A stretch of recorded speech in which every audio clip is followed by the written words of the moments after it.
Hello, everybody. It's me. It's Andy, Decade Andy here. Pre-show at the moment. How's everybody doing? We got Big D here today. Hello, Big D. Evening. How you Okay, doing? you're working. That's good. Always good to check just before the show actually gets rolling. Did I post my stuff? I think I posted one thing.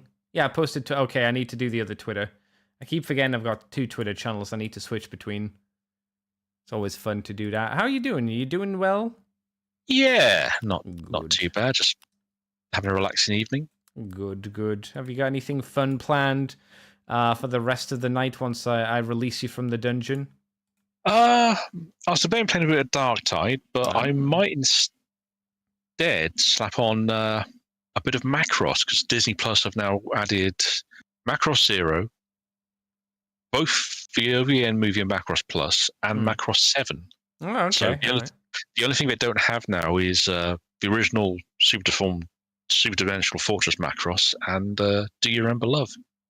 Oh, okay. I thought that was the only movie. That's the only thing I've really watched of Macross. I wasn't a big fan. Any thoughts on that movie? Well, Do You Remember Love was, but we're not going to get Do You Remember Love? It's actually one of my favorite anime. It's one of the first animes I remember watching, to be fair. Oh, okay. I watched it when I was in Hong Kong in like 90. So it's a nostalgia kind of thing for you. A bit, but I think if the animation has held up remarkably well. Okay. It's one of those things.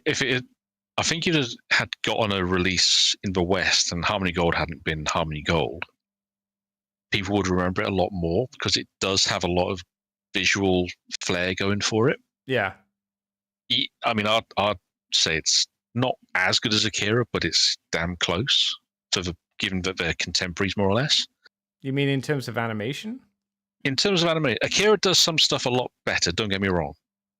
But this takes a lot of stuff from the original, what I knew as Robotech, but was the original Macross series, and just polishes the whole thing up. And I mean, they've basically animated whole chunks of the original Macross series fresh for that film, which is not always something you expect to see. Yeah. To be honest, normally you'd expect like a compilation, but they kind of went a bit all out for that. It was a big release in the East at the time. I remember that. But no, it's just been weird seeing Disney get all this Macross stuff, and I know there's been some, because there was the game that came out on a few months back for PC and all of the consoles. I think it's a scrolling shooter, but I'm not sure because I haven't really seen any gameplay videos of it. What's it called?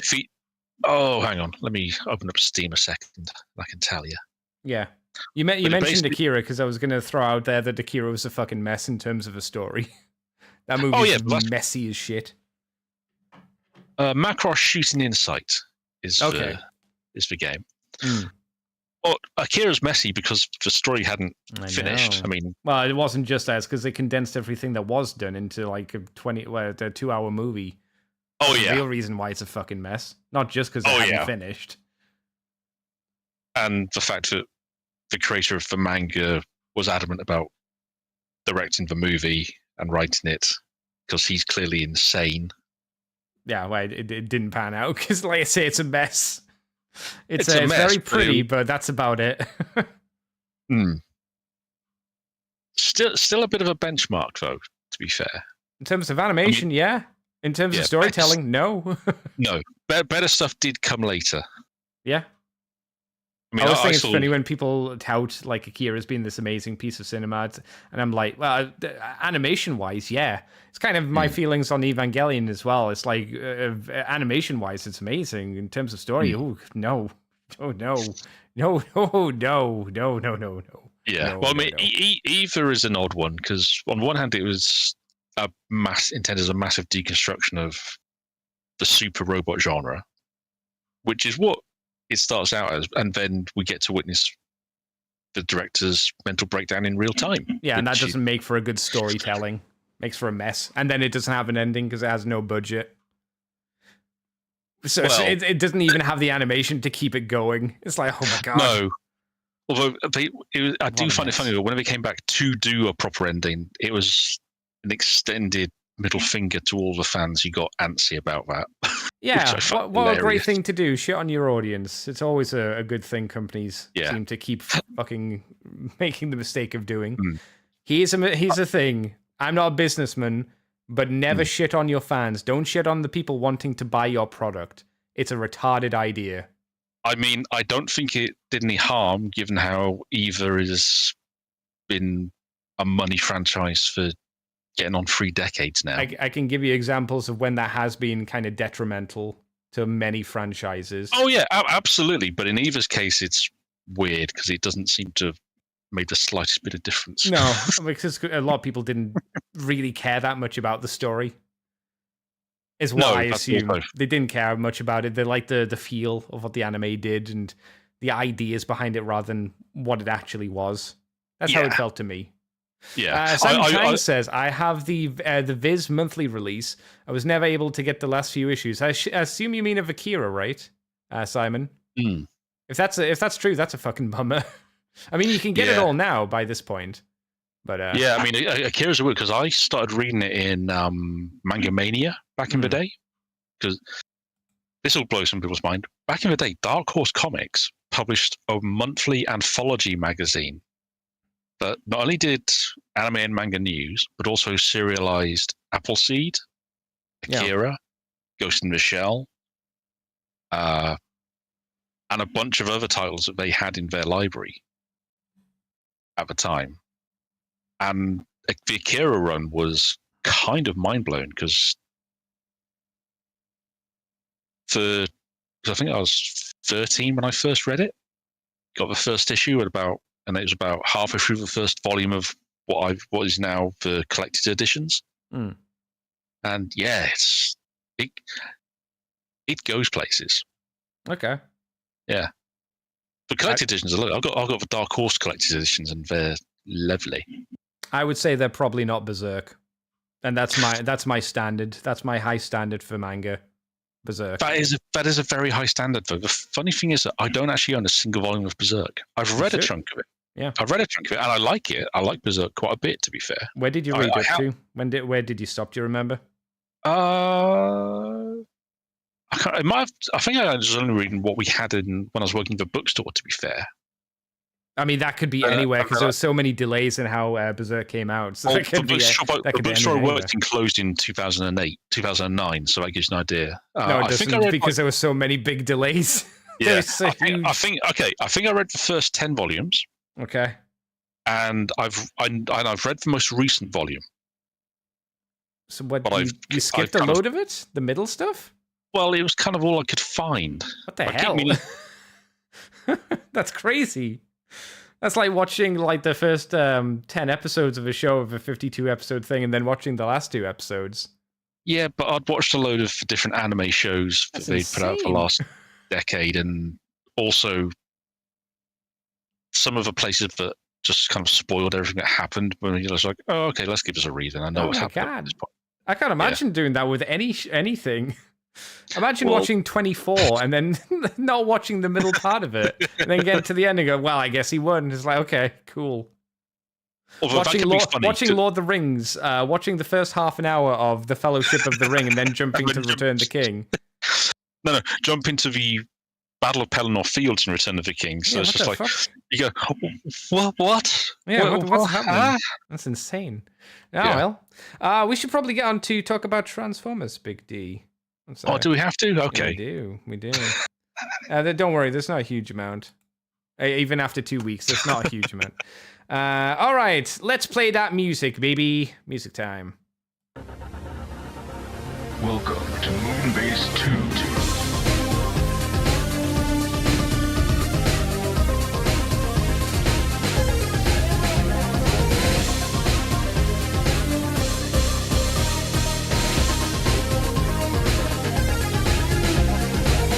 Hello, everybody, and welcome to the Moonbase 2 podcast. My name is Andy, Decade Andy. I'm here with Big D, and we are here to talk about the Transformers news for the past, 2 weeks, because there was like nothing to talk about. There's not a huge amount to talk about this week, but we do have some rumors. We do have a reveal of a new crossover thing, and we do have some third-party stuff, because, I mean, there's always some new third-party stuff. How's it going, Big D? You doing well this evening? I'm not doing too badly. I'm all medicated up and sipping on some chocolate milk, so I'm living life. Well, what are we doing? We're doing fentanyl? Is that what we're doing tonight? What have I taken today? Or the zombie drug that makes your skin rot, whatever that's called in California. Is that fentanyl? No, that's another drug that the people are taking and getting absolutely messed up. See, the only big problematic drugs I know these days are fentanyl and that zombie drug, and that's about it. I mean, I do probably, when I tell people what painkillers and stuff I take, I do get some funny looks because of, well, how strong they are. Oh, Rehypnol. Are you having that Bill Cosby shit? No, I'm taking naproxen and gabapentin, which are they do the job. Oh, nice. All right, well, they keep me functional. You need yourself some ayahuasca. I hear that's the good stuff. Joe Rogan says he goes on some amazing trips with ayahuasca. I'm like, all right, well, fair enough. You could see demons. You could see the demons and the aliens who are controlling us if you wanted to, Big D. That'd be fun. I don't need any help with putting my imagination into reality. Thank you. No, very much. but wouldn't that make a really good show for the Fluff and Hammer? We could call it Big D's trip to the warp. You know, have just a live reaction of you on ayahuasca. That'd be a thing. Oh, and then we don't need to have the show going, but on the screen while you're recording, you could have like the banana splits playing. So, you know, you'd have the freaky 70s visuals going, and then you could have a real trip, right? I won't lie. I'm torn between fear and anticipation of this. I'm kind of tempted. Granted, I don't know the legality of ayahuasca in the UK. It's probably not easy to get. I know it's more of an American thing. So we just need to ship you off to America, Big D, and get you to do a special podcast. That'd be fun. Don't you tease me with a good time, sir. We could put you in the desert. Yeah, put you in the desert, make you watch the banana splits on ayahuasca. That sounds like a good experience. We just need to get Gruff to fund you with all the money that he gets from a Patreon, of course. There we go. Simon Tang says, just watch a cartoon. Well, I suggested to him the banana splits. No, Americans should know the banana splits. It's an American show, right? Well, yeah. Yeah. I remember being off school. It's an old American show, but it's really old. Yeah. I remember being. I had the chicken pox, and I was off school at the time, obviously. And it was Cartoon Network, middle of the day, and I wanted to watch some cartoons, obviously. And I put on Cartoon Network and saw this fucking weird ass show. I hated it. There was singing inane songs. It was live action. It was fucking weird, freaky visuals in these creepy puppet outfits, and I was not happy. I wasn't scared, but I was just annoyed. Because I was like, it's Cartoon Network. This isn't a fucking cartoon. Let me watch the Hanna-Barbera Addams Family cartoon or Johnny Quest. And I mean OG Johnny Quest as well, where they have like 2 frames of animation. That's why I wanted. I first saw Banana Splits, and this is really going to date me, back when Channel 4 was showing cartoons between 5:30 and 6:30. In the evening or the morning? In the morning. In the morning. I wouldn't have been up for that. Fuck that noise. Because they had stuff like, they put on stuff like Jason the Wheeled Warriors, that's good. Sandokan. I don't know that. He's a Southeast Asian legendary pirate, and this was a cartoon version where everyone was anthropomorphic cats. So he was a tiger. Okay, fair enough. It was from the same studio who did Willy Fogg and Dogtanian and stuff. Oh, okay. I can imagine. Yeah. I don't know the show, but I can imagine how it looks because I vaguely remember Dogtanian. Yeah. All right.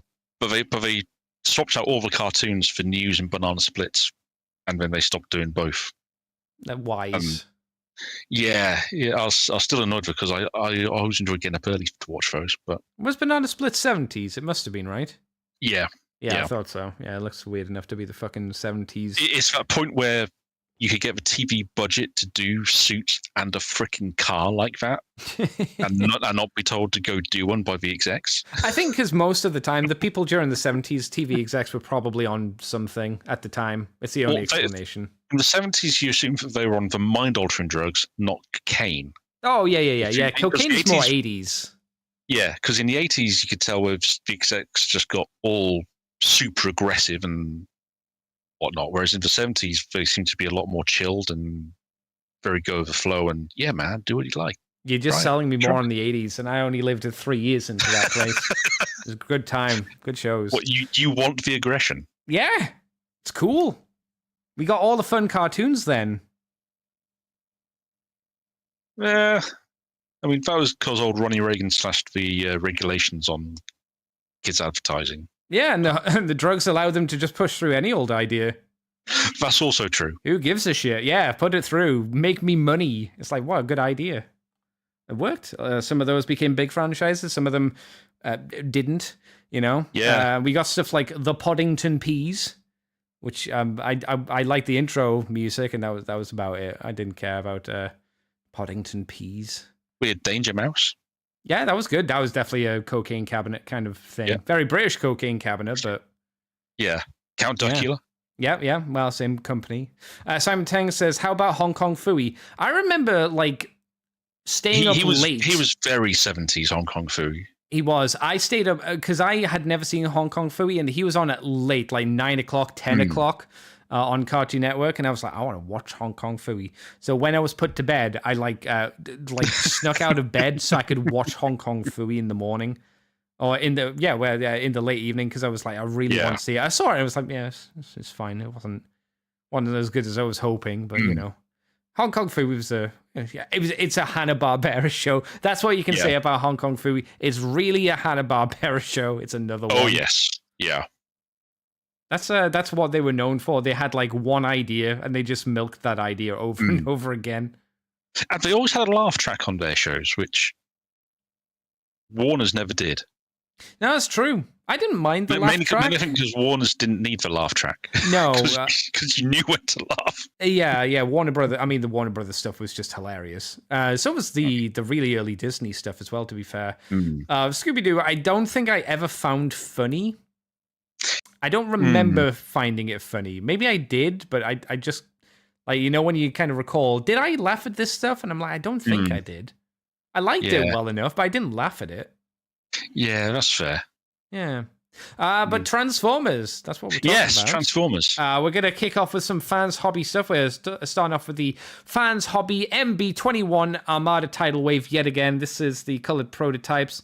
I'm sure we've talked about this guy. We have talked about this guy before. I think last time we saw him without any paint on. He was just in plastic colors, so hard gray, light gray, and purple. Now he's got his paint on him. I guess this is practically the finished version of him. There's not a huge amount more to say on him, apart from he do be looking like the title of the wave. Very accurate and whatnot. It seems like he's going to have LEDs in his lights. I actually prefer his face to the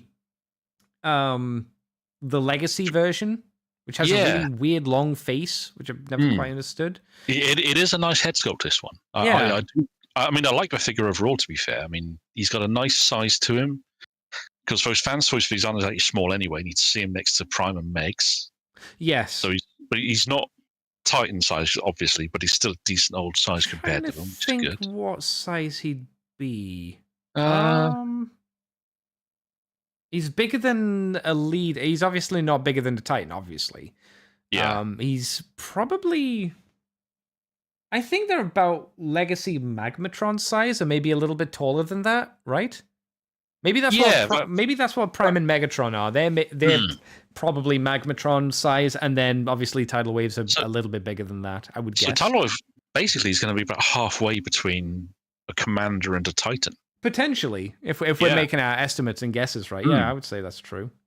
That's a decent old size, though. I like that. Unlike the Legacy version, he does come with 2 Minicons, which is one more than his original version.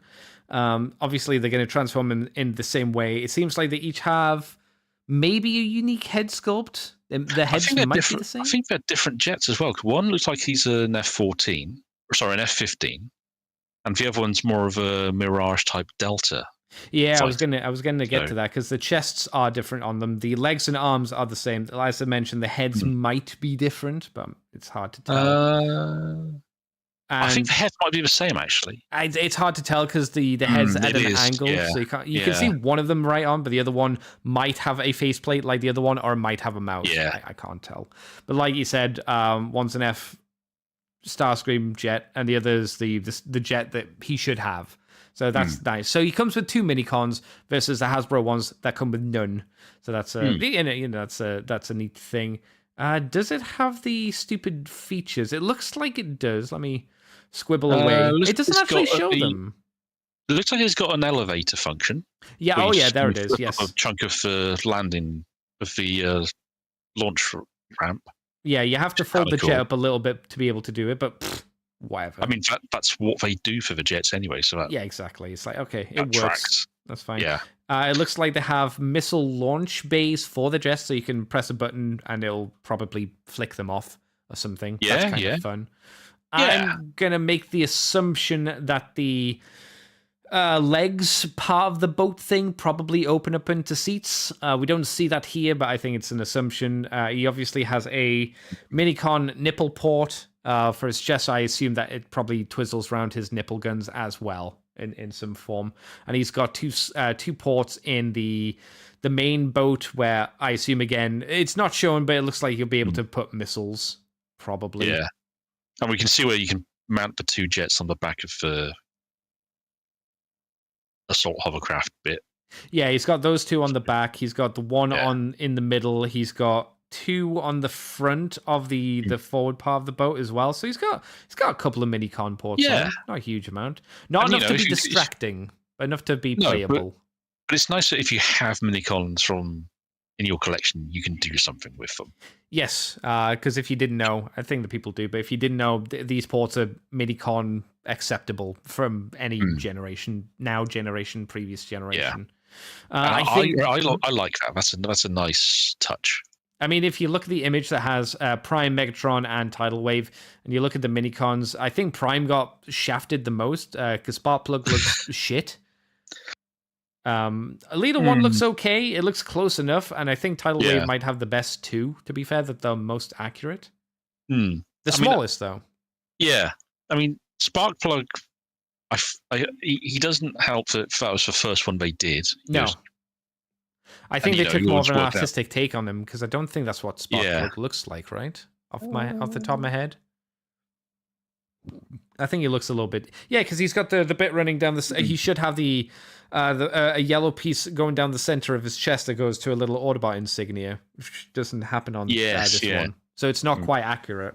But then they are going for a stylized version. Yeah. I suppose. And for all it's stylized, I do like that all of the Minicons do have a decent amount of articulation going to them. Yeah. Which honestly, for this even at this price point for what's an accessory, you wouldn't expect it. No. But they put the work in for it, so fair play. We also get to see Tidal Wave has an alt face as well. So there's a teeth grinning, grimacing face, and just a standard Tidal Wave face as well. So yeah, that's fun. Nifty. That's neat. Yeah. A few options there. I assume it's reasonably close to being released. You'd think so with coloured pictures like this, wouldn't you? Yeah, let me just jump to Shozy. This is what's this company called? Fans Hobby. Hobby. They'll either have it on, or they'll have it on pre-order, or it'll be sold out. Oh no, they've got it up. They don't have a price for it yet, so it seems like it says third quarter of this year. I have a feeling they mean fourth quarter at this point, since we're near the end of the year. Yeah, you know. So if Shozy haven't got their update yet and a price set for it, I guess it's reasonably soon to coming out, but it might still be a month away before we get like a pre-order proper price on it, I guess, right? Yeah, that sounds about right. Yeah, we'll see. Anything else you want to see on Armada Tidal Wave? Not really, just that it's nice to see them cracking on with the project. Yeah. So. Let's move on to Shozy. And Shozy is showing off pre-orders for Times Model, which I've never heard of. This is the YC-01 Spider-Woman figure. which seems to just be generic transforming lady, but might be slightly inspired by Arachnid somewhat.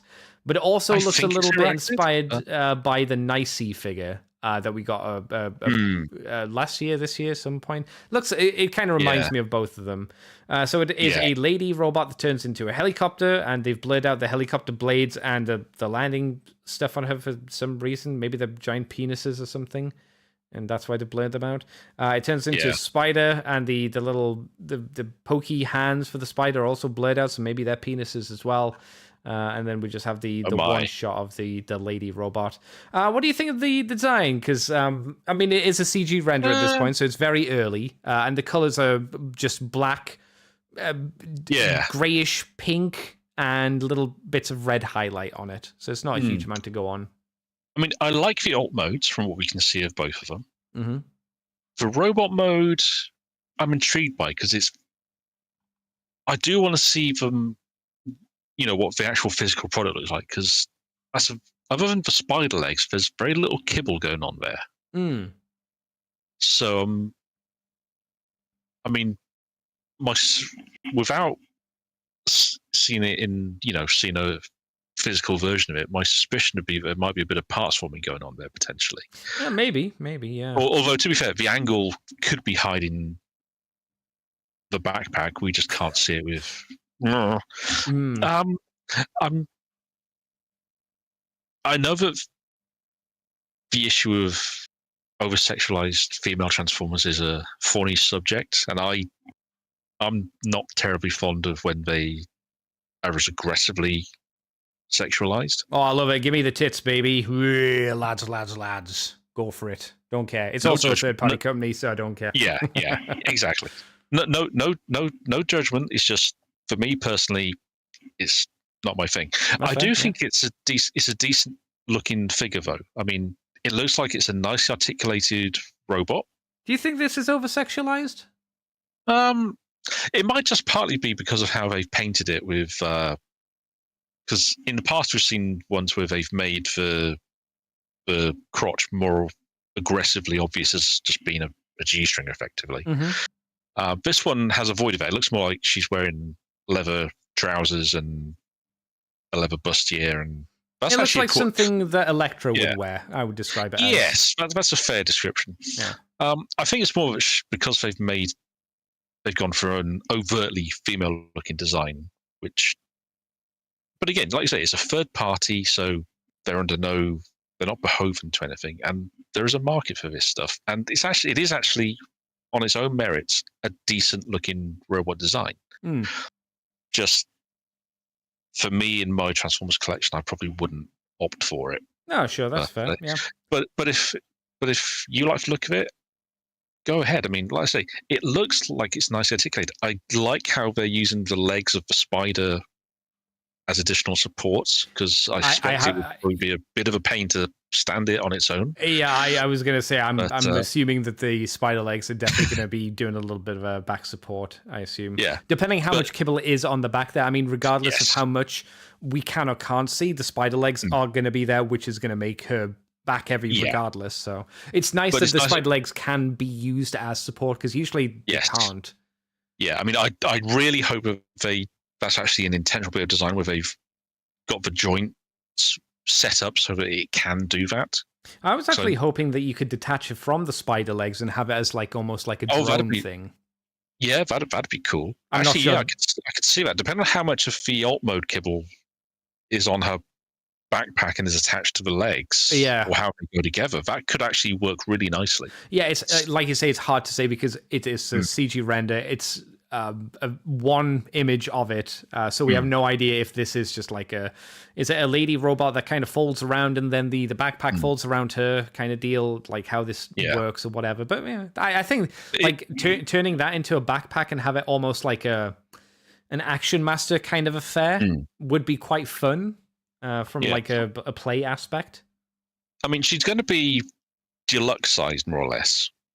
Is that what it says? Is it? Oh, yeah. 6.10 inches, yeah. Yeah, 6.10 inches. So that's near as enough makes no difference. That's more Voyager scale, actually.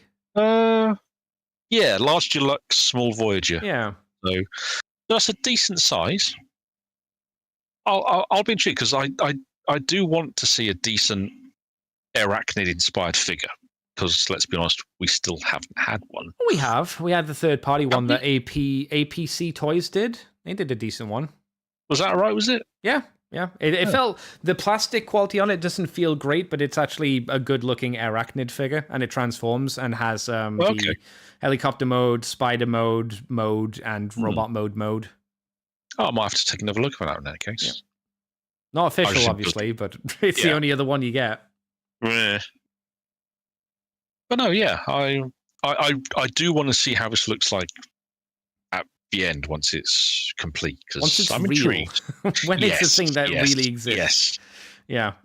Yeah, I think this looks okay. It wouldn't be something that I would add to my collection, but I think it looks interesting enough. I'd be interested to know, is this like, I guess it depends on how well it sells. If this is a one-off for this company, if they're an offshoot of another third-party company as well, that could be interesting to kind of find out if these guys are just brand new, or if they're like just a group of other people getting together to make this other company, which obviously happens multiple times with other companies. But it's interesting to see. No information on where it's.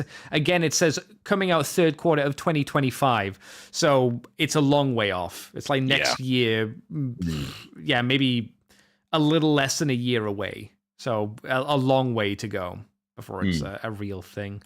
Next up, we have Dr. Wu. Fiendish Dr. Wu are doing the DW-ES01 flight track. I don't know why they spelled it as TRAKCK. Track. Why? Just call him Flight Tank. Why make it a weird word? But this is Flywheels, so they're going along their usual stint of doing the Micromaster version of figures or scale of figures. Usually they come in a 2-pack. This 2-pack is obviously Flywheel, so it is a tank and a jet, and it is very, very small. It is a CG render, so obviously we don't see what the real product looks like, but it gives you a good idea of what's going on. He's so one dumpy. Yeah, he's looking okay. Again, his face looks really fucking weird, but that's because it's a CG render and they've got all the lines very, very visible on the model, which is fine. Looks like he had decent articulation. Ankle tilts seem to be there. Knee bend is there. Ball jointed hips. He's got hip skirts as well. A 90-degree elbow bend. Ball jointed shoulders, it seems. Head's probably on a dingleberry twisty doodah day thing. And yeah, it's just like a cute little version of Flywheels. I guess we'll see this coming out in the future. Have there been repaint of Flywheels? I don't think we've had repaints of Flywheels. No. We've had other molds be painted into Flywheels, but not Flywheels painted into other things. Or did we? Do you remember the one that came out for Earthriser Siege? The deluxe one. Oh, yes. They redid him as Skydance and Splashdown. Oh. Yeah. Oh, that's right. Yeah, came in the triple pack with... was it a triple pack? Came with Jisoo Sideswipe and and the Micromaster. So technically a triple pack. Yeah. So I'm guessing maybe that's what will happen with this. It'll get redone into Slam Dance and Rain Man. Maybe. Maker. Although Doctor Who have already done their own version of those guys. Have they? I'm just trying to think of like ideas they could do for repaints, because they do usually do one set of repaints at the very least for these things. So. I can't really think of anything else unless you do shattered glass Flywheels and you just come up with a scheme on the fly kind of thing. I'm not sure. Maybe they... Oh, here's an idea. Maybe they swap his and Battletrap's paint schemes around. So he becomes white and blue and Battletrap becomes I thought you meant brown like... and red. I thought you meant the tank would be red and the jet would be brown. And I was like, wow, that's really fucking boring. That'd be boring and kind of funny at the same time. It would look really weird as well, having like a brown jet on a red body. It wouldn't work. It's like, ugh. Yeah, right. But no, your idea that I didn't misinterpret is much better, and I think would look better as well than what I misinterpreted as. But yeah, we're not going to know about this for a bit at least. It says third quarter of 2025, so again, a while away. Generally they seem to be fairly consistent in what they put out. From what I hear, I've- yeah. I've not heard bad things about them. No, they've only got like 2 other things on. No, they've got loads of pre-order stuff at the moment. Holy crap! Well, They've got I mean, Bumblebee, I've just Shrek put in pre-orders for their next 2 Decepticon tapes. Oh, for Doctor Wu. Yeah, Really? so they're doing Oh. Stegosaur and t'other one, the white and blue. Slugfest and Overkill. That's the ones. Yeah, they're classed as Doctor Wu, Mechanical Studio Slaughter, and Brutality. To be fair, Brutality is a really good name for a Transformer. Yeah. Well, I am still quite annoyed. I've never managed to pick up the Beast Box characters. Yeah, when did they came out a while ago? That was one of their first ones, and I missed out entirely. Oh. Which I'm annoyed with, because I'd like them just for my completionist G1 Soundwave and his minions. Oh, do you not have like any kind of Beast Box? None of the no. Ah, bummer. Okay, yeah. Yeah, and I liked that it was actually a pretty decently articulated merged form of the 2 tapes. Well, let's play silly buggers, right? If you get the Doctor Wu Slaughter, well, I mean, you are getting Slaughter and Brutality, right? Yeah. So you're gonna get them. If you like them, would you be tempted to try any of their Micromasters selection out? Since you'll kind of get an idea of what the product's like. And again, this is like a theoretical of, I actually really like how the quality came out on them. Or would it just be like, you get them and you'd be like, I'm happy with these. I don't really need any Micromaster versions of G1 characters. I could be tempted. Okay. I won't deny. But I'd be willing to give them a shot. Would there be a specific set that you'd want that's currently advertised, or wait and see? I mean, the problem is some of them is just they come with characters, but it's for pairings. I'm not necessarily. Yeah, I get you. Yeah, it's like if you want all 3 Insecticons, you've got to get Prowl and Smokescreen and Blue Street. Yeah, and it's like, I don't give a shit about that. Yeah, right. Yeah, okay. Yeah, if you want Warpath, you also got to get. Who the fuck does he come with? Star Shuttle? Who the fuck is Star Shuttle meant to be? It's Ace, but I don't recognize him. I mean, I might go for Alpha Trion and the Green Warpath just because Green Warpath is kind of different. Yeah, that's true. I mean, that's almost Gobot colors. Is that meant to be a reference to Gobot? I think I can't remember. Yeah, something like that. Or maybe Starscream and the rest of the Seekers. Oh yeah, yeah. You could either get the more expensive one, which has all 3 of them and his seat and king set, or you could get the Ghost one, which is probably cheaper. Where it's just him and his. I guess he can be a Ghost King on a Ghost throne. Oh, that's a neat idea. That could be. You want Ghost Starscream on a Ghost throne? I mean, I want a very small Transformer that's all translucent plastic. Yeah, that'll work. I like to live dangerously. Yeah. What could go wrong? So that's Dr. Wu done and dusted. We also got the collection space. Whoever the fuck they are, CS-03 Transformable Bishoujo Star Queen Mechanical Girl. Who the fuck are these people? Collection Space. Let's click on them and see what else they've done, because I don't recognize that name. Oh, no, I do. They did the Bishoujo Bimblebee and Cliff Jumper. That's his name. God, when did they come out? Did it tell you? For one that you could just detach the shell and it would form the complete car on its own. Yeah, that's the one. Yeah, Jobby did a video on at least a Bumblebee. And I guess the Cliff Jumper came out as well. They're doing a Starscream. So I think we can assume, and I don't think it's much of an assumption, that the jetpack jet section of the grill. It even just shows here all of it comes off practically. Well, that's nice. It looks like it can even be stored. Like forms a shield. That's kind of cool, actually. Yeah, that's an interesting idea. Comes with a stand, not like a really cool stand, but it's a stand. It can hold accessories in it, so it's fine. Yeah, comes with a few different faces. We have standard Starscream, smirk Starscream, grimacing Starscream, angry Starscream, and blowjob Starscream. Everyone's let's go with that. Well, I don't know how. It can't be much worse than that, unless it's begging for cum face, which it could be. I don't know. I don't know what Starscream does. It's up to them. We have open hands, we have clawed hands, we have holy things hands, and then we have closed fist hands. So 4 sets of hands. In terms of things, we have a white gun. Oh, that's the null ray. The null ray that can. Oh, you get 2 of those. So yeah, that's. It looks like you can flip the missile round to either be a null ray or to look like the missile from the G1 toy. That's very cool, actually. That's kind of fun. It's kind of fun. I like that. Yeah. It's a little bit big, but obviously it's because of this feature so they have to make it big so you can flip it around and stuff. So it's okay. But, they've kept the idea that it's a launcher and managed to integrate both versions of the weapon without needing any parts forming. That's admirable. I like that. It comes with 2 knives. The knives can be stored on the forearm for reasons, and there's a shield, as Big D mentioned, which also is part of the backpack or something. I'm not sure. I think the nose cone assembly itself can become a separate kind of like the old Wing Gundam and Wing Zero. How it had the nose cone become like a shield. Yeah, and you can fit like the knives in it by the looks of things.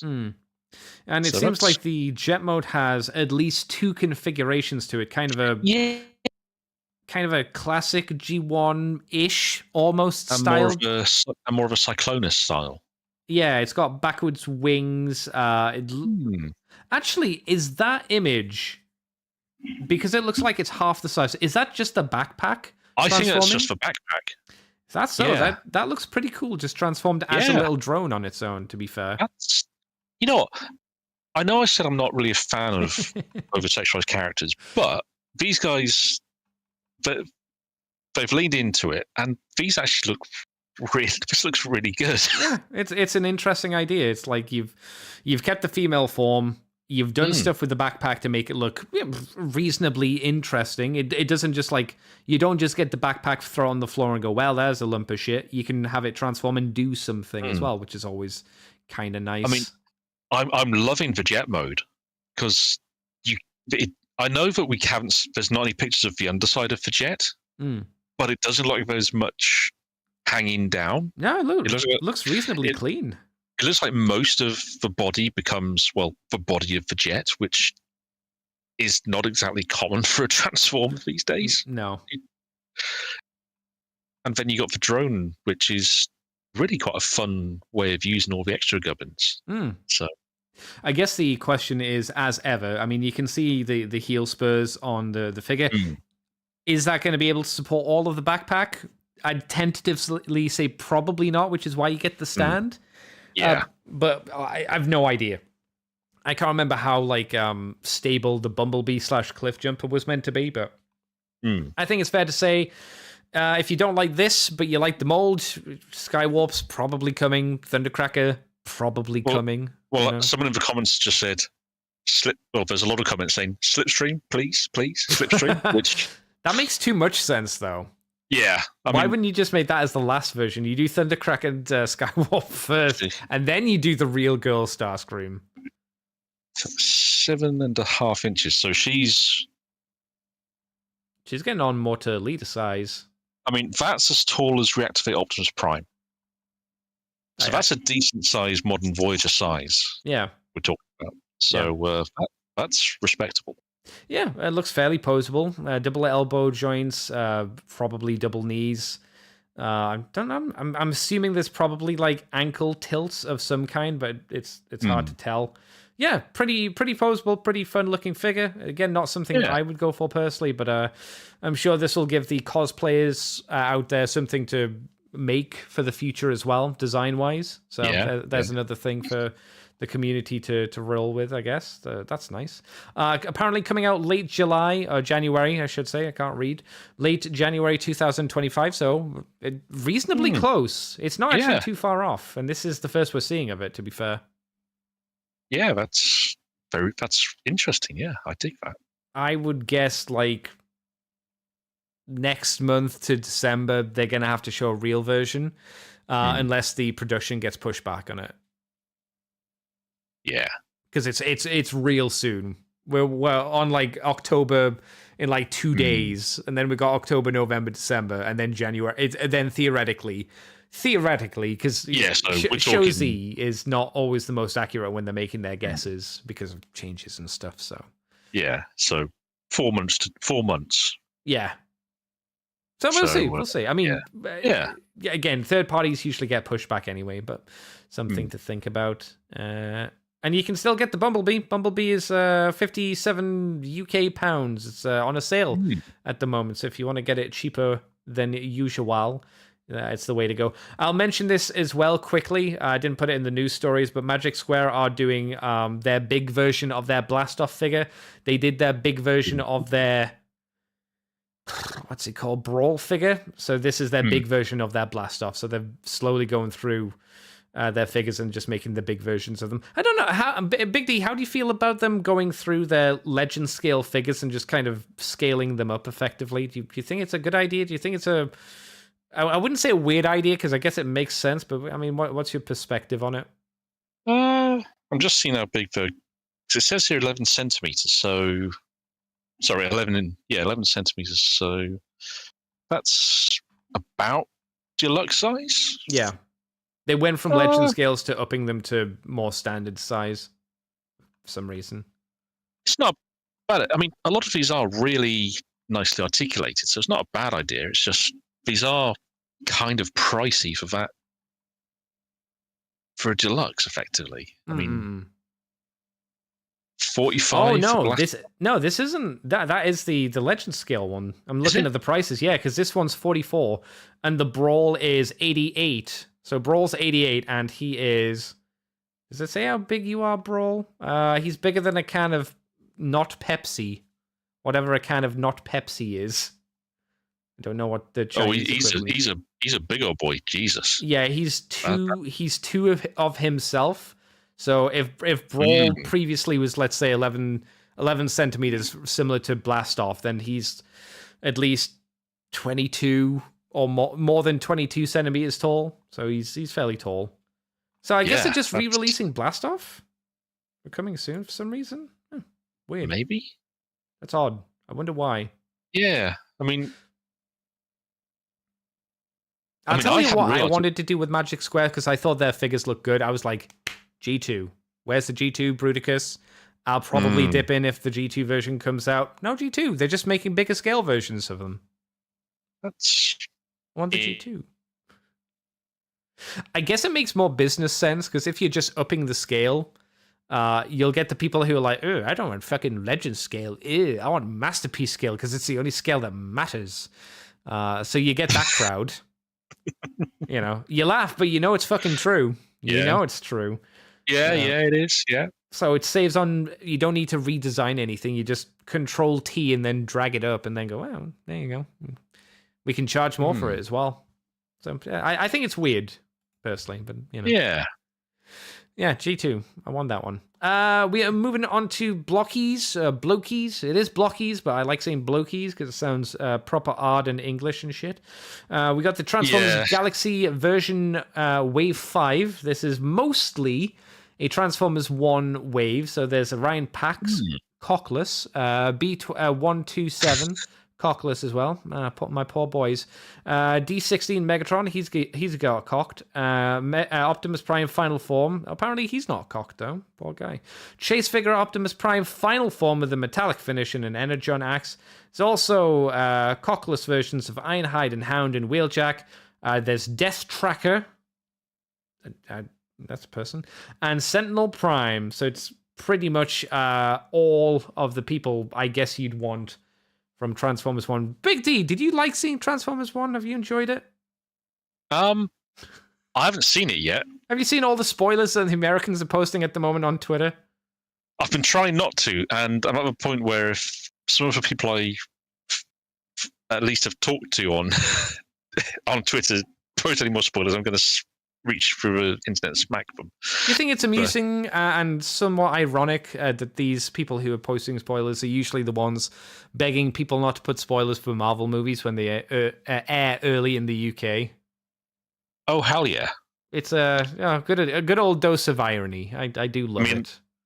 I'm going to see it a week on Monday. When's it out? It's out on the 11th, but Cineworld are doing one of our unlimited screenings on for Ah. Monday. Oh, And this I've got a hang on. limited card, This so, Monday, like tomorrow, or like next no, Monday? it's Monday the 7th. Ah, okay. I'll need to see if Silverlink's doing it because I'm interested to see. Have you heard it hasn't done super well at the box office? It hasn't, but equally, apparently, its budget was tiny. Mm-mm. I did see someone comment on, and it's like they're saying it's underperformed, but then that new, is it DreamWorks animation, the Wild Robot? Yeah, this just came out. That only made 11 million, Mm. and they're saying it dominated the box office. Oh, is it taken into consideration like advertisement budget? Because I haven't seen anything for the Wild Robot at all. But neither of those films have opened internationally yet. Well, that's definitely a thing that I've tried to mention just to people. their American opening weekends. Mm. And by all accounts, both of those films had really quite small budgets. Yeah, I mean, reasonably. Yeah. Yeah. Small enough that we're not talking. We're in flop territory yet. They're actually doing pretty all right. Yeah, they're not Disney movies. Disney-made movies, let's say. So, I mean, I'm looking forward to it. Word of mouth has been. I've seen some people. I've not seen anyone really bash Transformers 1 yet. No, and a lot of people seem to have seen it, which I'm still staggered by the number of preview showings that have been going on for it. I know, right? Like, loads of people have seen previews. I'm like, what the fuck? Just release it. Come on. And it's not even like the screenings, 2 months ago? Mm. Where everyone was under NDAs to not talk about it until a certain point. There's been more screenings since then because people have gone to see it. Yeah.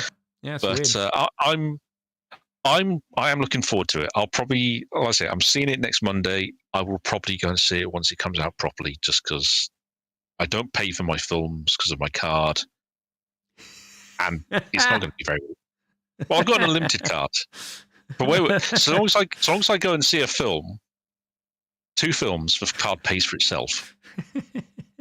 So I can book whatever I want to go and see and see. Obviously, I've spent an entire day at the pictures before. Oh God, my ass couldn't handle those seats for a day. Jesus Christ!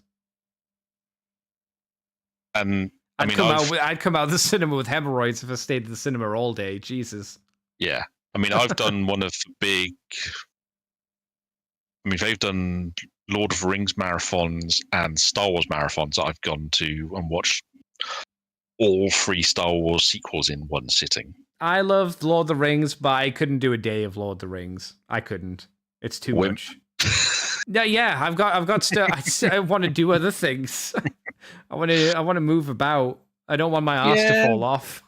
That's fair, but it would hurt. I mean, I like this one just so I'm able to get into my Zen place and world. Well, that's as long as you don't have assholes in the cinema, which is that's always a bit of a gamble. Which is why I like to go during the week when no one's there and people are at work. Yeah, I mean, that's why I like to go into a daytime showing, because I can get my normal seat in the corner and just relax and not have anyone. Corner? You're not in the middle. Should be right in the middle so you can get the best sound. Well, sometimes I go at like the end of the back aisle in, the center block of seats at the back aisle. Mm. But then sometimes I quite like to sit in the bar corner of the back, just because, well, I can rest my cane against the wall and not have anyone tripping over it. So, but if you're going during the middle of the day and there's no one there anyway, I just whenever I go to the cinema, I go because it's Cineworld, so they're pretty much all the same because Cineworld's corporate. I always go the seats behind the premiere seats right in the middle. Because then you get loads of leg room as well. You get way more leg room than most places for some reason. I don't know why that row specifically has way better leg stretching abilities, but it seems to. And there's no one usually in the premiere seats anyway, so you can usually put your feet up on the seat as well. That's fair. That's how Andy does it. That's how Andy rolls.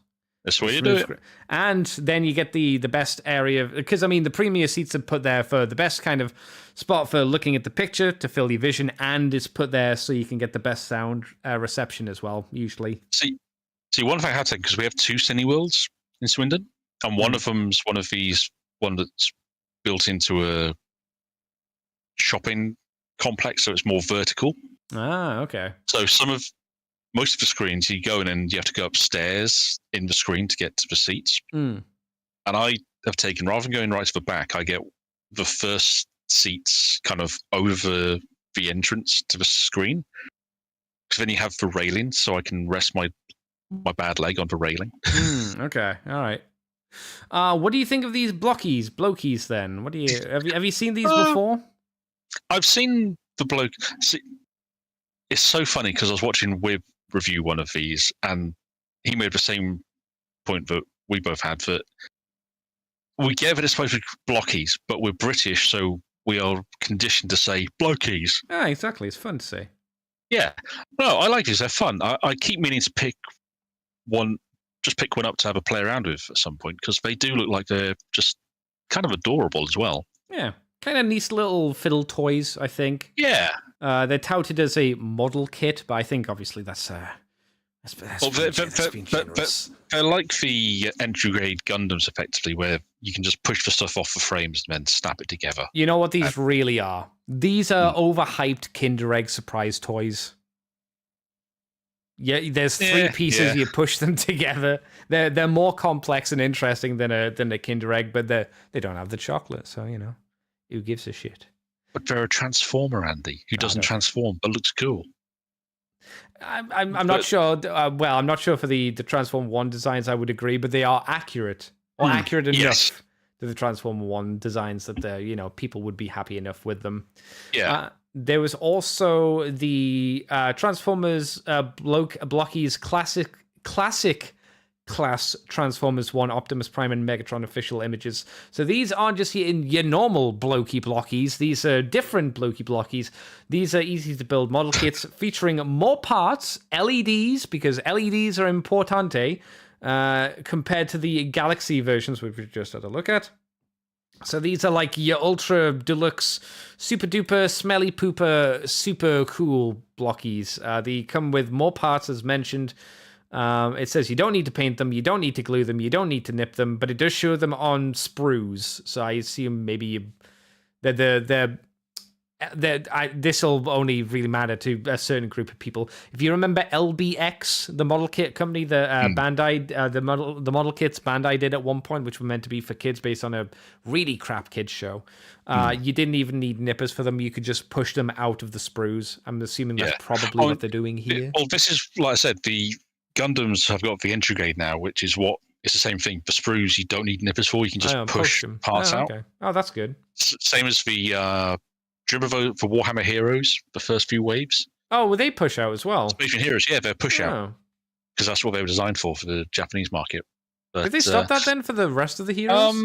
Actually, no. I think I did tell a lie. The most recent batch was technically push out as well. You didn't need nippers for. What was the latest batch? Was it just Space Marines? It was the Space Marine Kill Team. Ah, okay. Are they still just doing Space Marines and bloody Nurgle? Because they could because they were doing really interesting, unique molds, and that's all I've ever seen them do. I'm like, God damn, do something else. Hang on, I'll send you a picture over chat because Dark Spear, they've got a pre-order page up. Oh. For the next batch of Warhammer Heroes that's not been announced anywhere that I've seen. Oh. And it's for Stormcast Eternals. Oh. Look, it's not Space Marines. No, it's Sig Marines, but it's not Space Marines. Yeah, that's I mean, I could build a unit of Night Questals quite happily out of these. So, from one Space Marine to probably the worst knockoff Space Marines, and looks like they've been cast in gold plastic as well. So, well, I mean that makes sense. Why wouldn't you do that? Yeah. Oh yeah. Yeah. It's not the most exciting, I know, but Stormcast. Fucking lame Stormcast. I'll never love the Stormcast. Never. They're boring to me. Boring.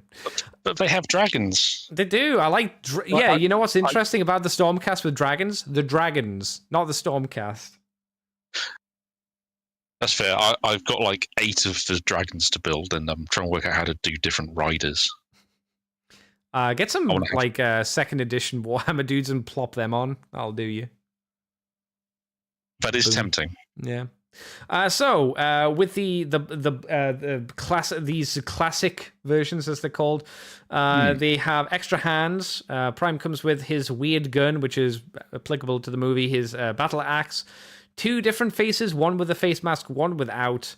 Megatron comes with a baby gun for the back of his arm. His fusion cannon, which looks very War and Fall for Cybertron design. That looks like the scatter blaster, the shotgun. Yeah, I'm glad I'm not the only one who's noticed that. Yeah, interesting.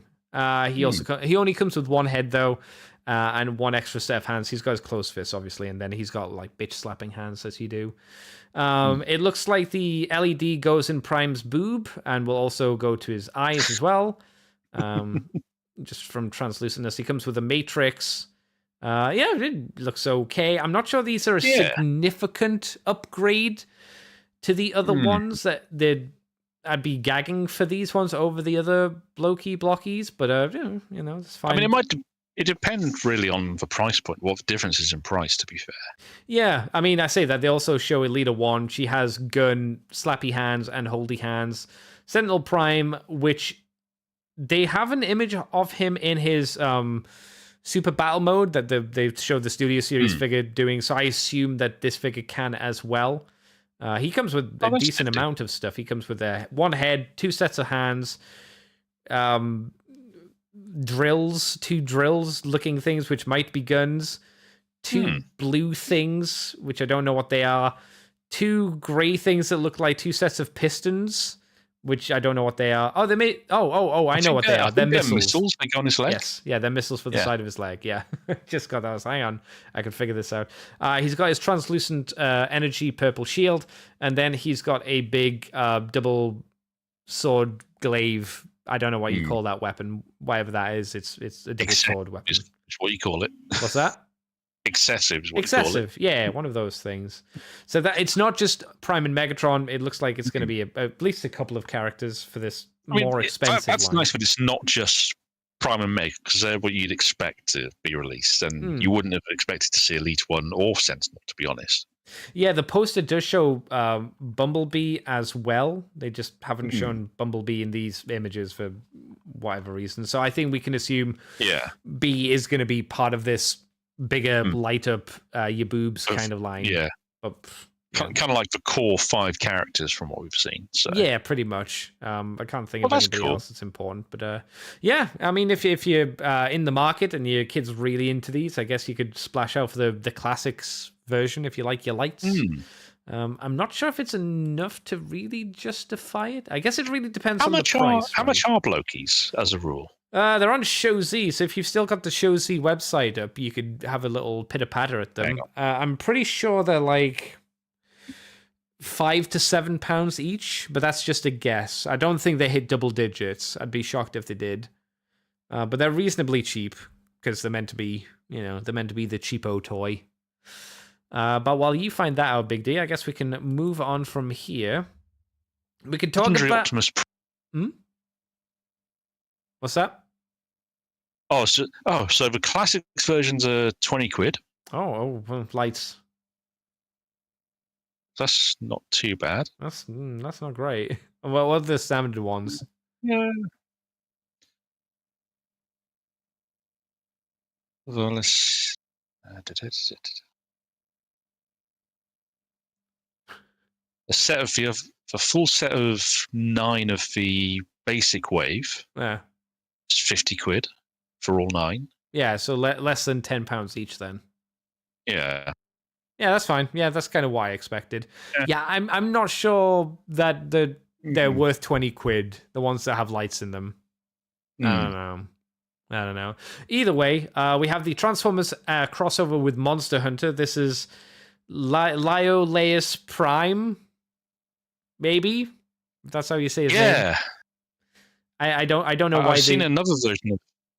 What's that? I've seen some people call him Rathalos Prime instead. That's a better name. I don't know why you wouldn't call it Rathalos Prime, because it's just it's Prime using the Air Razor Pterosaur body mold to transform into Rathalos. We can talk about how successful this is or isn't, I suppose. I think the Rathalos mode is not bad. I think it's not bad. It's not great. It's a Rathalos if he ate a car, shall we say? Yeah. As he's quite squared off, obviously because he is using the Air Razor, let's say transformation style. So it is somewhat ugly in that aspect, but the new parts there are quite a few new parts that have sculpted onto it. A new Rathalos head, new back piece that has the kind of scaliness. The wings are brand new, so they look like Rathalos wings. Yeah. There is a tail as well.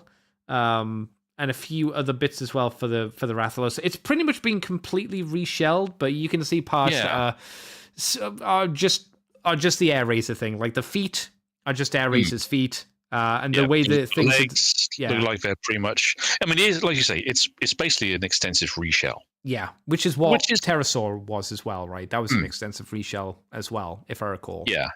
So it's that, but as a crossover. So I think they might have had a bit more budget. I think I'm not a big fan of the Optimus Prime mode. Prime has a stereotypical Optimus Prime head and then either has goggles over his eyes or the goggles are just above his eyes. I think the goggles could have been a little bit higher up so you could actually see his face properly. But it's kind of nice that they're going for, I guess, like a World War I, World War II kind of dogfighter. Kind of aviator style, yeah. Yeah, aviator helmet kind of thing. He comes with a Rathalos shield and sword. If you're not, which can be combined, which is kind of nifty. Yeah, if you didn't like your sword and shield in your Monster Hunter, you could have I think that's the Switch Axe. It looks like the Rathalos Switch Axe, but I can't remember offhand. So if you wanted the Great Blade, if you wanted the long sword, Tough Tits, you get 2. And I think that's good enough, you can't have every weapon style. Also comes with a Matrix because it's Optimus Prime, so yeah. Why I mean, it's fun. I do I get why there have been some folks who are down on it. I understand completely. But what have you heard from these people? Why have people been down on it from what you've heard? Oh, some people just complain because they don't think they've done enough to change it from the Air Razor mode, to which my response, I want to just say, do what? It's almost a complete reshell. That's about as good as you can get. I can see what they mean, because you do have the big square ball. I can also see what you mean. They've reshelled pretty much all of it, but it has a lot of the negative. It has a lot of the negative factors of that Air Razor mold, which was it has a very big square lump for its alt mode, which for a deluxe figure you can't do a huge amount about, unfortunately. Yeah. Also, how much better does this look than the 2 Godzilla figures? Fuck me, yeah. I think they should have ebbed for not a Optimus Prime head. I don't think you should have gone with a character. I think it would have been better to have like a Monster Hunter styled helmet and then make that into a robot, because it did that with like Dennis Nedry and other characters like that. So I think just doing a robot version of one of those Hunter designs might have been better. The way I'm looking at it is that because I've put a pre-order in for this because I thought it looked cool. All right, don't worry, I'm sure Orange has as well. And I want to get the Zoids one as well. Mainly the Zoid one looked good. I think the Zoid one looks better than this, to be honest.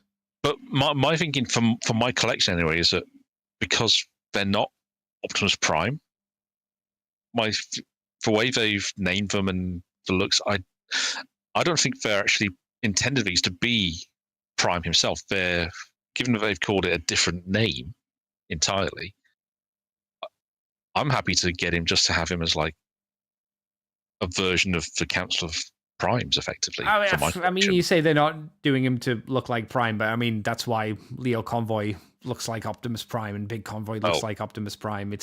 It's to use the iconography, but have it as a quote-unquote different character. Simon Tang says Convoy sells, which, I mean, this is a Japanese product, and Convoy does sell. I mean, Prime sells in the West as well, so don't get me wrong, it makes sense why they've done it. It's just I would have preferred myself to have a bit of a more, I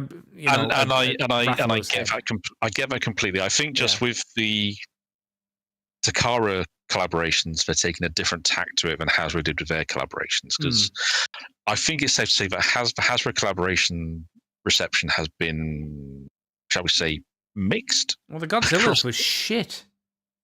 Well, all right, exclude the Godzillas, which I still don't understand when. They've reshelled nothing on that, pretty much. I know. Okay, especially compared to this. This is crazy. Yeah, that I really don't understand when you then get this and that Zoid's Liger Prime. The only thing I can think of is these two drained all of the budget from the Godzilla thing, and maybe they were just running on the, well, it's Godzilla, so it will sell, maybe? Because that's the only thing I can think of. Because Godzilla's big in Japan, obviously. Yeah, it's just so weird when you think that, well, they could have done a really nice version of a Godzilla. If they wanted Megatron, well, first off, they have a T-Rex right there that is probably ripe for a reshell. Yeah. And also, we've seen loads of great digibashes of how to make Grimlock look more like Godzilla anyway. I guess the only other thing is, like, he's a leader, so it would cost more to reshell it all, I guess, versus a deluxe. Maybe. Yeah, I know, I'm stretched. I don't know. But then why would you make Optimus Prime into a fucking truck that just has a I mean, they could have gone with Jet Jaguar. They could have gone with a Primal to do the Kong versus Godzilla thing. Who knows? Yeah, I don't know why you'd have a Megatron and an Optimus Prime just be like, oh, they're both Godzilla, I guess, and look pretty much the same. It's weird. Orange really says it looks decent. That transforming Shell Liger, or was it Blade Liger? They all look the same to me. Yeah. I think that was a bit more interesting than this because it looked like a complete. As far as I could tell, it looked like a completely unique mold. I think it is a completely new mold because it looks nothing existing looks like a Zoid Liger. No, and it didn't. To be fair, it didn't look like it was the most complex transformer ever. No. Did we know how big that was meant to be? Was it just deluxe? I don't think it's bigger than that. I don't think they've said. I don't think they said either. I'd be surprised if it was leader. I'd be very surprised if it was leader. I mean, I expect it to be Voyager. Voyager to deluxe, to be honest, for me. Yeah, no bigger than that. So no. I think Voyager might be pushing it. Simon says this needs to appeal to both Monster Hunter fans and Transformer fans. Yeah. Like I say, I would prefer it not be Prime, but I understand business wise why it is, because it should just sell. It's like making a Bumblebee. It's like, why did they make it fucking Bumblebee? Because Bumblebee sells as well. It's like, you know. Would I like something different? Yes, but, I'm probably not the person who's going to buy this anyway, so what the fuck does it matter what I want if I was never going to buy it in the first place? Yeah. I did see someone in one of the Transformers groups I'm a part of say that they mentioned it to their brother and some of their friends who are big into Monster Hunter, and they all lost their shit.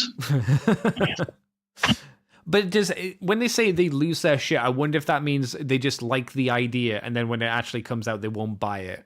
I think that's always hard to gauge.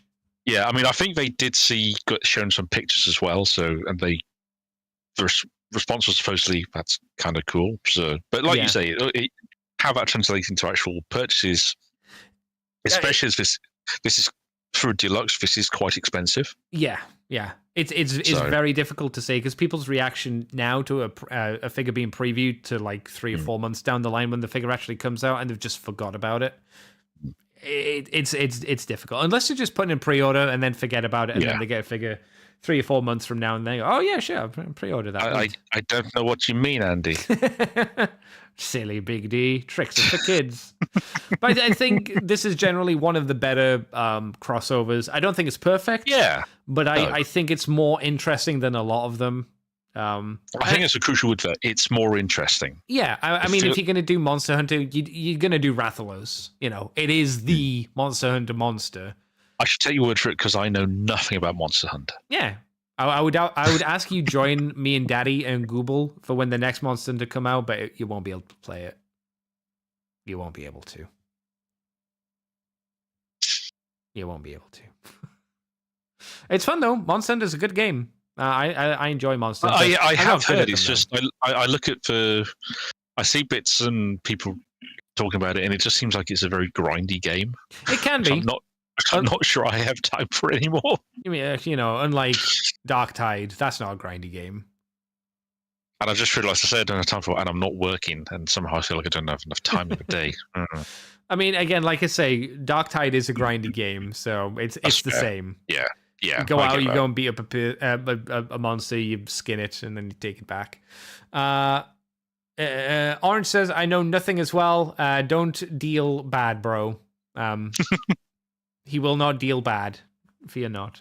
I wonder if they'll do a repaint of this, because there have been different iterations of Rathalos, because the red Rathalos is the classic one, the green Rathalos is the pussy version, which you beat up first usually, and then there's a silver and gold version for people that have the big mighty cojones and want to feel you know what, I have to admit, I was quite surprised looking at this prototype how red it was compared to the Digibat, the images on the preview images for it. Oh, with where it's much browner. Yeah. Because for me at least, I think that brown sold it a bit better. The red, don't get me wrong, I actually like the red. It feels very pterosaur almost, although it's more of a salmony color. But for some reason, that brown just sold the design for me better than if I'd seen the prototype. I might have been a bit more wary, but we'll see.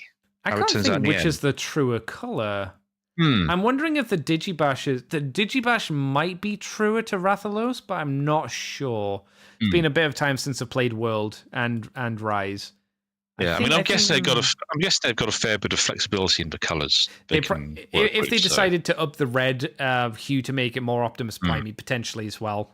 That's not a bad possibility either. That I could quite see them doing that.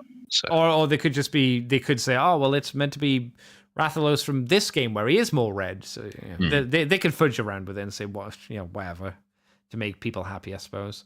But there you go, Rathalos. I guess you'll tell us what he's like in a couple of months' time, Big D. I guess, yeah. Yeah, more okay. likely. So with that being said, there is Super 7, which is kind of a interesting company. I think a little bit too expensive for what they are. I hear the prices on their turtles have gone up recently. And I hear their QC control can be a little bit wonky as well. But they are doing the deluxe VHS Optimus Prime Macy exclusive figure. And there's also a Soundwave exclusive figure as well. I have not heard of these VHS series before, but what they are seems to be 7 inches of non-transformable, cartoon accurate, in quotations, I'll say in quotations, Optimus Prime figure, which has a nice retro packaging, VHS packaging, I should say. It's exclusive to Macy's. What kind of stores? What kind of stores Macy's? Oh, it's a department store in the States. It's like our Debenhams, isn't it? Yeah, except Debenhams can never in the wildest dreams hope to sponsor a parade through New York City. Oh, yeah, of course, Macy's Day Parade. Yeah. Okay. Similar store, but just not as good. I don't think Debenhams would really want to, So, in terms of what this do, let me read to you the things. It's a 7-inch scale, highly articulated. Is that highly articulated? I guess we'll have a look at that in a moment. Highly articulated... where am I looking? Highly articulated and features sculpt and premium painting detail. It's plastic. It's spot clean. Spot clean? Spot clean. What kind of feature is that? What's it mean to be spot clean? Does it have like chicken pox? Apparently it's imported as well, and that is also for some reason a feature of this thing. Highly articulated. I would dispute that, sir and or madam, from the looks of this thing. One elbow. Let's be generous and say it has a bicep swivel, so 2, 4. Shoulders, so 6. Let's say it has a head joint, maybe, so 7. It doesn't look like it has hips unless those are drop-down hips. There is no waist articulation, chest articulation. It doesn't look like the knees bend, but if the hips don't, then the knees won't either. There might be a toe joint as well. I was going to say, weirdly, it looks like it might have an ankle rocker or toe joints, but maybe? Yeah, I don't know. And biceps, but that's... I think someone's definition of highly articulated differs to ours massively. Yeah, I think they were on the ayahuasca, which we were talking about before the show started. I will say, I do like the VHS box, though it's not... The packaging is very cute. But I do kind of. That's cool. what's my one issue with the packaging, Big D? You probably should be able to figure this out. Would it be either that it's for the Return of Optimus Prime or the particular piece of artwork they've used, which I don't recognize it from any Transformers VHS cover I've ever seen. I see. That's it. It doesn't look like any VHS box I've ever fucking seen before. None of them. Yeah. I understand. And Soundwave is the same. I don't recognize this piece of artwork off of any. And the worst bit is that the VHS tape covers existed. They have examples they could have used. Or were they universal? Like, did the US and the UK have different VHS box designs? I don't think so. Not in this. Later on, there were, because I know that the tape I got Return of Optimus Prime and Headmasters on was one of those double tapes. Yeah. With both sets on the thing. And the packaging was kind of like it was UK specific branding.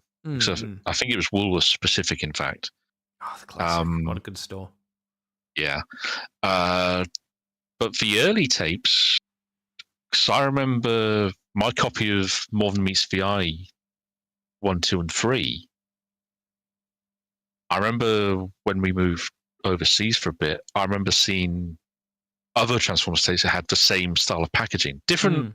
The actual VHS tape was different. The box was different because that one had a red burgundy box for that first release, and the others all went back to the cheaper transparent plastic for the VHS tapes. But otherwise, they kept that black grid.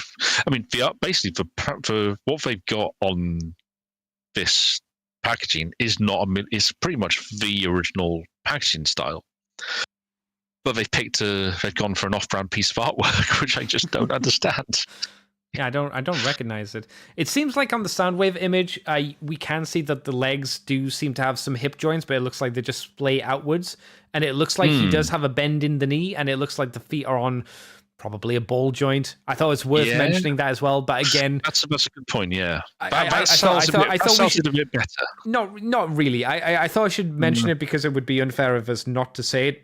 I'd still say highly articulated. Lick my nuts. That is pushing it a bit. Yeah, like I wouldn't consider the Marvel Legends figures or the Star Wars Black Series highly articulated.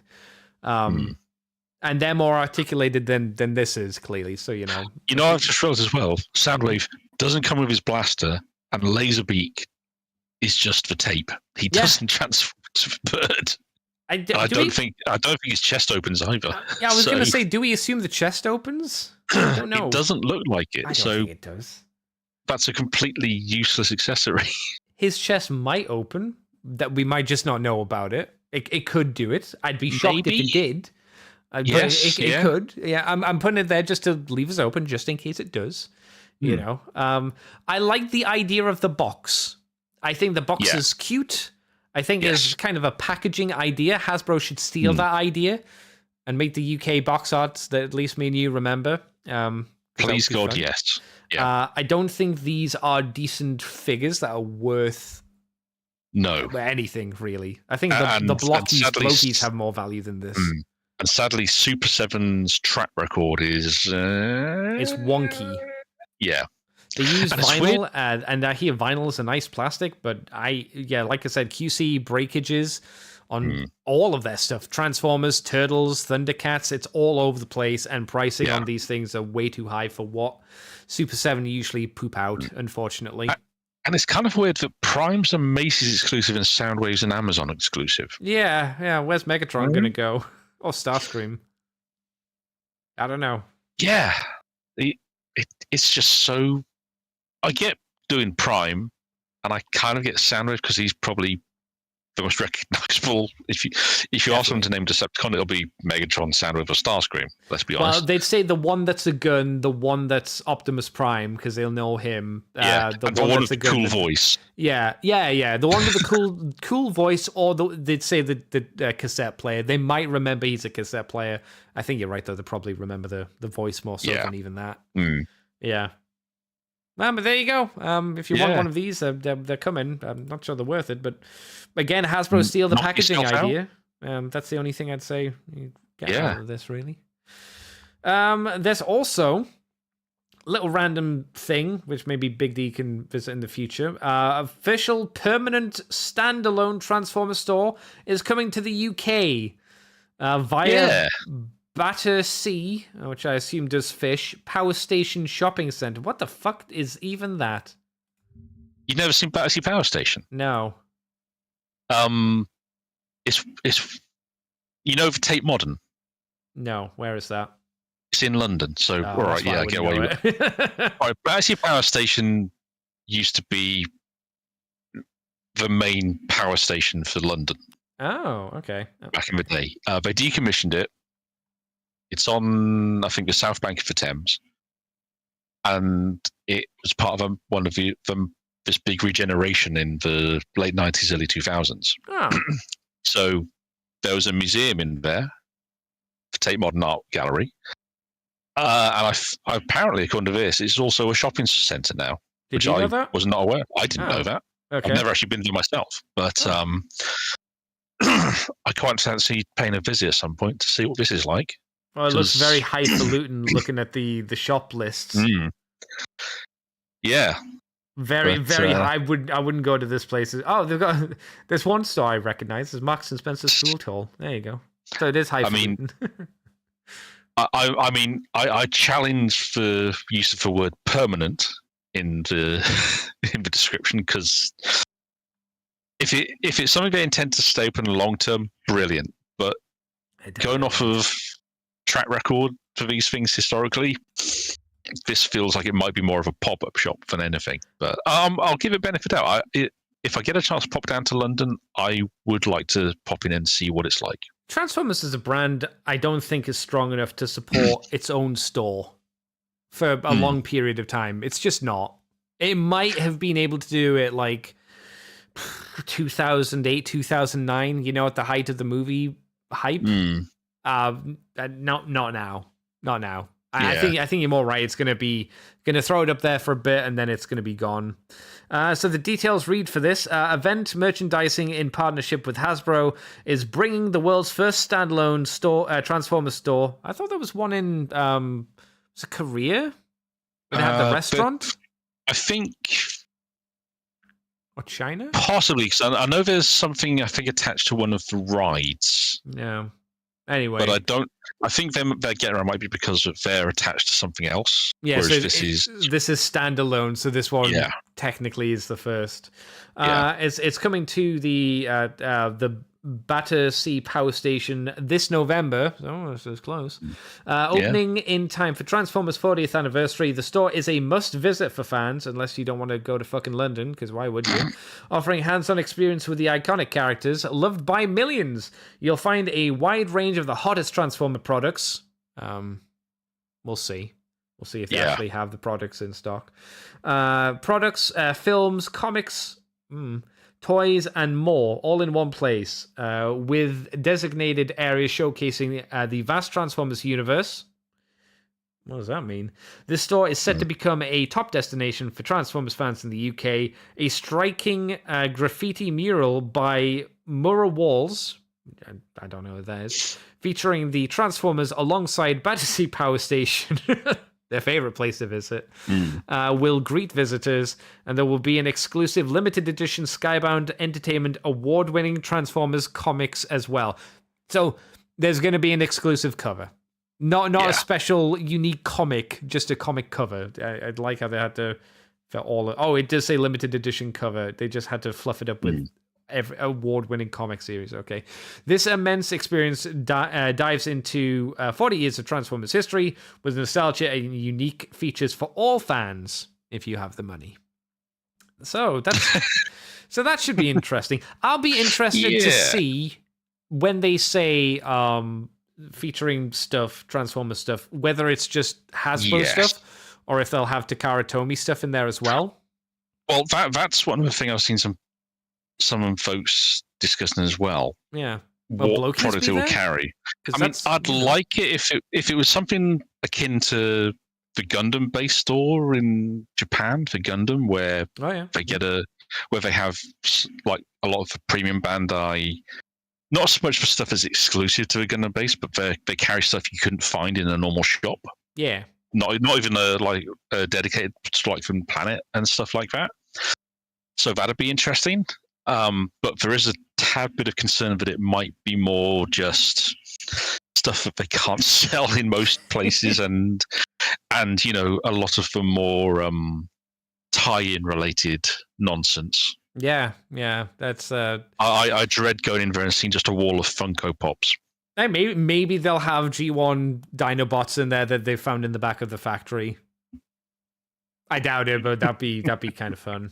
Yeah, I'm. Hey, let me know when you go. You can tell me what's there. I might see if my niece and nephew want to tag along with me. Yeah, that'd be fun. There's a Lego store in that place as well, apparently. So you know, you could take them to the Lego store. Don't say that. I mean, you don't have to go to the Lego store. No. My niece and nephew would not let me walk past it. We will be going to the Lego store. Oh, you know, not the worst. My niece has just finished building Hogwarts Castle. Which one? Because I think there's been a few iterations over the years. The one, not the kind of collector's version, but the one that is actually aimed at. Oh, so that's average. The 150 pound set, that kind of one, whatever that is, 120. Okay, it's a. I thought you meant the collector's one, the one that's like 200 or something. I was like, oh, okay, wow. Dude, she's 9. Yeah, I don't know how rich her parents are. You know, some parents go all in. Well, I mean, to be fair, when some kids have got Baradur. You know? They come back from Disney with all the lightsabers every time, which. Oh my God, they get ripped off every time. Jesus Christ! You can make a lightsaber by going to DFS. Oh, it's even better. Last time they went, they also all ended. 3 of them ended up with. They went to the build a droid and all came back with a droid. Oh my God, Jesus Christ! Disney needs to rip off these days as well. It's not like it used to be back in the early 2000s where you got more for your money. And it is proven that Disney is not as valuable as it used to be. No. Man. But the sabers are nice and collectible. What hotel do they stay in? Oh, I don't know. You should ask them. Make me more depressed. Say the Grand Floridian. Because that'd be fantastic. I'm still hoping next time they go, I can tag along because I've always wanted to go to Disney. Please take. I've been to Euro Disney once. I'd like to go to Galaxy's Edge once in my life. Oh, sue me.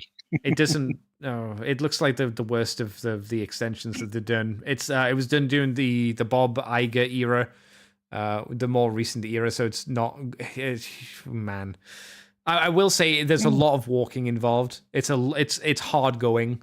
If you want to do a park in a day, which is what I did back in the day, there's a lot of walking. Just as a warning. Fair. There's still some good rides in there, though. There's still some really good stuff in there. It's just from years ago rather than the more modern stuff. The more modern Disney World got, the worse it got. Like, you need a fucking phone. I don't know if I could go to Disney World now because you need a mobile phone to do a lot of the stuff. Well, it's fine. I've got a mobile phone. I'll be fine. I just think it's stupid. You shouldn't need a fucking mobile phone to go around the theme park. It's crazy. That's also fair. Yeah. That's insane. Or at least to plan it out. Anyway, let's move on. Yeah. Were you going to say something? I was just going to say, but yeah, this shop looks interesting. I'm going to try and pop in before Christmas and see what it's like. Yeah, why not? This is just a very quick story. Hasbro are reissuing some figures. They're going to Target. Transformers-wise, they're reissuing Soundwave, Overload, and maybe DevCon. So that seems to be a bit in the air. I don't know if they can. I don't think they confirmed DevCon yet. I saw them they did confirm the Soundwave, which was the Studio Series 1. I don't know what number it was. And they did confirm the Revenge of the Fallen Overload, which is the big wheel one, right? Is that right? Is it the big wheel? No, it's not the big wheel. He's the weird mixer, I think. Is that a mixer? Yeah. He's got a mixer thing on the back, or is that kibble they stuck on there? I mean, we'll just say it's a cement mixer. It's the part for the mouth for Devastator, but he's got 4 arms. He wasn't. Yeah, he's a movie Constructicon in leader scale. Well, he's a movie Constructicon that wasn't actually in the movie. He was just a vehicle mode. Orange says, I'm gonna OVE DevCon. I didn't get him when he was supposed to come out. I don't know That's what fair. OVE is, but I assume it means buy him very quickly. I know for Marvel Legends, they reissued Rogue, Wolverine, and Venom Pool. And I saw the guy who was putting those up on Twitter, and I was like, so the UK are getting them, right? No. Right? And then put the sad meme on. Yes, that's my reaction when I see the US are getting reissues of Dr. Aphra and the 2 murderous droids she tags around with in Black Series. Are they the Target exclusives getting reissued for Black, are they? I don't think they were Target exclusives, but I think they were a San Diego exclusive, or they were just very hard to get outside the States because they did them as a triple pack. And now they're releasing them individually in that plastic clamshell packaging they're doing for like their Black Series Icons line. Oh, okay. Where for figures that people have kept bugging them about getting re-releases, but only in the States. Oh, so, yeah, that sounds sounds about right from Hasbro, I suppose. Yeah. Me, I suppose. Orange Men love. I'm going to love DevCon. He meant to say. He keeps putting in typos because he's tired. That's fair enough. I did mean to pick up DevCon. I just haven't gone around to it yet. I may have missed that boat now. I'm actually shocked there wasn't one that didn't just sit on shelves, to be honest, because who the fuck's DevCon? I think he's still available from a few sites over here. He didn't hit Smith's, though, did he? I don't remember him being in Smith's. Not the website. I'm pretty sure I saw him in my local once. He must have been on the websites, though, if that was the case. I think. I can't remember now. To be fair, the Smith's website is odd. Oh, yeah. Yeah. I always get annoyed when they go on the site and it's like, oh, we've got this figure in stock. And I'm like, do you? No. Oh, sorry. Yes, we do. We've got it in one store at the other end of the country. It's like, so you don't have it in stock. Yeah. Just say that. Yeah, their site is a weird one. So, UK people, we're probably not going to get these reissues. We don't know about DevCon. He seems to be up in the air. If you missed out on your Soundwave, he's going to be available. The Studio Series Soundwave and the Revenge of the Fallen movie truck thing. I don't know why these ones are getting reissued specifically, but they are kind of random. I mean, Soundwave, I kind of get because it's Soundwave. And but was he limited? Is that the reason? I don't know. Like Marvel Legends wise, it makes sense because Wolverine was Wolverine, so he sells out. Rogue, she was popular from the X-Men 97 show. Again, that makes sense. Venom Pool, I don't know why they reissued Venom Pool, but probably slightly due to the Wolverine Deadpool movie, so it's like, yeah, sure, why not? Wolverine Deadpool, Venom's got a film coming out, and it's got a big event in the comics at the moment, so I'm guessing someone figured... It kind of makes sense. Two birds. Yeah. Two birds, one stone. Yeah, good enough. Makes sense. Transformers, who knows? Star Wars, I guess seemingly makes sense for Star Wars as well. I'll be honest, these 3 characters specifically, I think someone just had a bunch of pics on a wall and threw a few darts. Maybe. Because I don't understand any 3 of these, any one of these, to be honest. There'll be like a company reason, but who knows what that is. So we also got some new product information for 2025. Oh my god, that's next year. So these are the things that we've got for Age of the Primes, Primo Primes. These are we've got more reveals here than we did at the Hasbro PulseCon event. Isn't that fun? Okay, so we have Commander Silverbolt. I wonder who that is. We have Titan Star Optimus Prime or Star Convoy. That's interesting. Yes. Titan scale Star Convoy. That's interesting. We'll talk about these as we once I've read through the list. We got the fans channel, whatever the fans fucking channel is. The Transformers Generation Selected G2 Dinobots. Not sure if it's core or leaders yet. I would guess leaders to be honest, because we've already had. It'd be hilarious if it was a full box of the leaders. Oh, I thought it'd be funny if they did the cores again, because it's like, well, no one wants them that again. As well. We got the best versions of the cores, and they were limited. Who wants to, whatever. Walmart, Transformers Generation Retro-styled inspired deluxe sea spray to go along with the other retro carded stuff. There's also the retro-inspired deluxe brawl. Targets, so Target exclusive. Transformers Generations Bullseye. This is the line Bullseye Studio Series Voyager War for Cybertron Optimus Prime variant. So some kind of repaint, I guess. War for Cybertron Megatron variant. Again, some kind of variant of those figures as well. Dev Deluxe Sideswipe. I think that might be Devastation.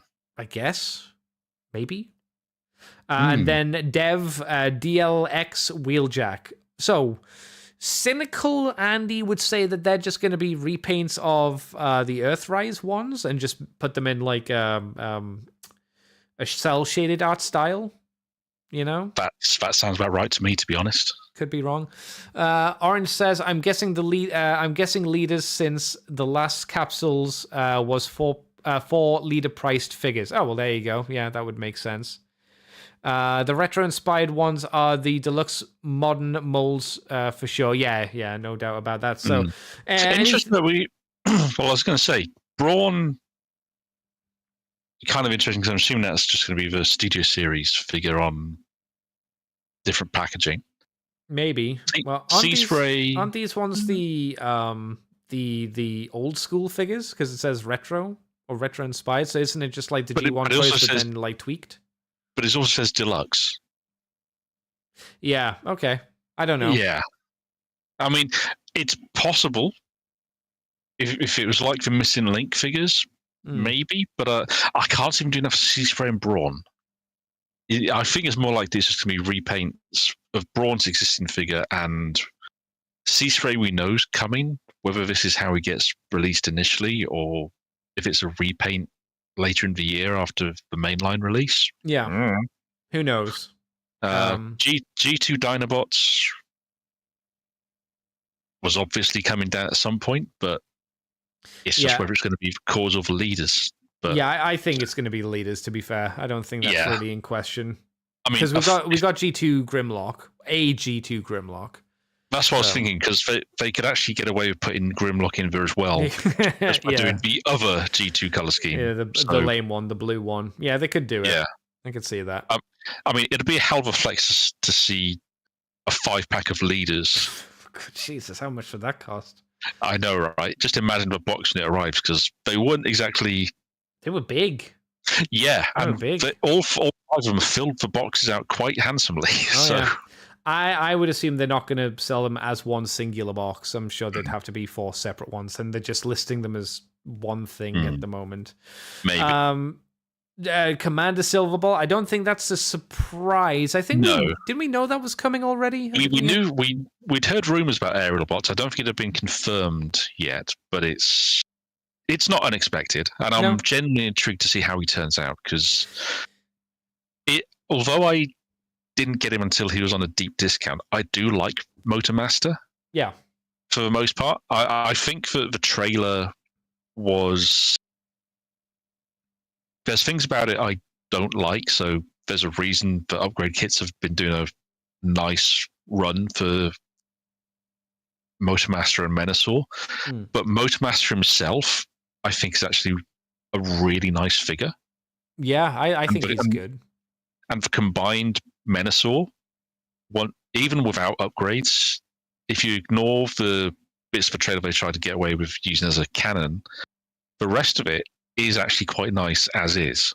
So if they can take lessons from the Stunticons and translate it across to the aerial bots, I'm going to be very intrigued to see how it turns out. They're going to have Silverbolt transform completely differently, because he's... If they're going to make him transform to be the same size of Menasor, like the back half of that plane is going to have to be something like the trailer. Otherwise, Silverbolt is not going to be in scale with Motormaster. And I know that'll fucking set Orange off, because Orange really likes scale. And to be fair, he'll be completely out of scale with everybody if that's the case. Completely that's true. Out of scale. And I'm kind of on the same way as Orange. I do like a consistent scale in my figures wherever possible. Well, it would just be bizarre if they just went, oh yeah, Silverbolt's just massive for whatever reason. So they're going to have to... That'll annoy people. I'm not sure if it'll annoy people. I guess it depends how they do it, right? I would imagine you could maybe just pull off the front part of the nose like, and then maybe a little bit like you half the plane and you pull one half off, and it's Silverbolt, and you have the other half be the body for Superion transforms into that. It's going to be interesting to see how that works as an entity. Definitely. It's going to piss people off, though, because unless Silverbolt transforms from a jet to a robot and then from that robot to a combiner piece, people are just going to be pissy about it because they were with Motormaster as well. Orange says, he better be in scale. Yeah, I know, dude. I know, dude. My solace is I don't care about the aerial bots, so I don't really feel...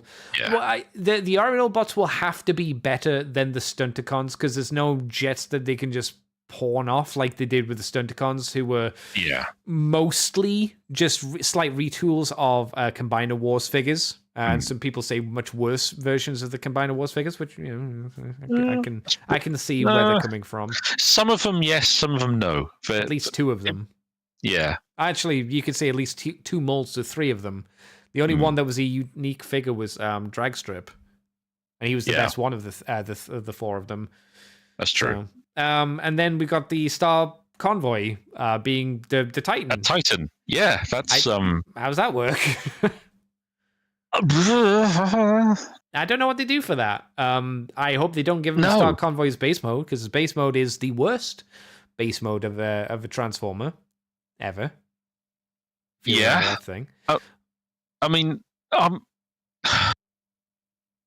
do you give him his little trailers? You know, the little things that could house the decoys inside them? Yeah, and I mean, do they package him with a redone core class hot rod as well? Oh, that'd be fun. Yeah. Well, maybe they just do a Micromaster one, so it's not the core class. I don't know. Yeah, that'd be interesting to see. I mean, I am intrigued to see how it turns out, because... Yeah, I just don't know how, because Star Convoy is a real basic bit when it comes to a design and a Transformer. I think they did a great job of meshing the Power Master Optimus Prime into Star Convoy. Yeah. That was really cool. I mean, that's actually the one I've been wanting to pick up for a while. Every time I see it, the prices kept going up and up on. So I've just gone like, I've passed this now. He was very much one of those ones. Oh, you didn't buy him now? Oh, get fucked. Pretty much. But it was kind of like when Gen Selects first started, and people were still a bit like, and it turns out it was probably the best use of that particular mold. Who knew? But no, I'm kind of intrigued to see how it turns out, because it'd be nice to see him get an original tooling. So he's not a retool of anything else. This will only be the third Star Convoy ever. So at the very least, that's interesting. Is it a bit boring? It's an Optimus Prime. Yeah, it's a bit boring. It's just an Optimus Prime, but it is at least a different Optimus Prime at the very least. So that's something. Here's a question though: do we think he's going to be actually Titan size, or are they just using that price point to justify a crap ton of engineering to make him the best possible Star Convoy figure, and he's actually more like a really big Commander class? I don't. Well, I mean, Commander class, you say. I mean, Commander class is leader scale class, but with more engineering in it. Yeah. Actually, it's Voyager. It's Voyager scaling, but with more engineering than a Voyager and a leader. But what I mean is that Star Convoy was kind of like the first Prime who really didn't have just a cab to robot mode. He went from the full trailer truck into robot. Yeah. Everything's incorporated. There was no mini robot that formed the torso of the other one. It was all Prime out of that trailer. And yeah, for the time it was a bit messy because it was incorporating the motorized track gimmicks and whatnot. I hope they don't try that. I hope that's not why he's a Titan scale or price. They don't do that sort of engineering in motorization anymore. So fingers crossed they stay away from that. But yeah, because it's a bad idea. It wouldn't work. We're not Zoids. We're Transformers. Yeah. I mean, I could see them making, if they use that scale to make like the best version of Star Convoy they can. So effectively, in a way, that I could almost like they're doing a masterpiece figure for the main line. Maybe, but here's the thing. What's the price point between Commander and Titan? One's £250. One's about £80 to £90. Yeah. Yeah, I don't know how you make up the difference engineering-wise between that, because that is a big jump in price. It is. I just really want to see what it looks like, because until we see that, we have no idea. But I'm really interested to see how it looks and what they've done for it, and then we can make a decision. But price point wise, it's probably around 3 commanders for a Titan. To put that in perspective as well. So you need to have 3 times the amount of engineering going into it to make it worthwhile if you are going to do it at the same scale. Yeah.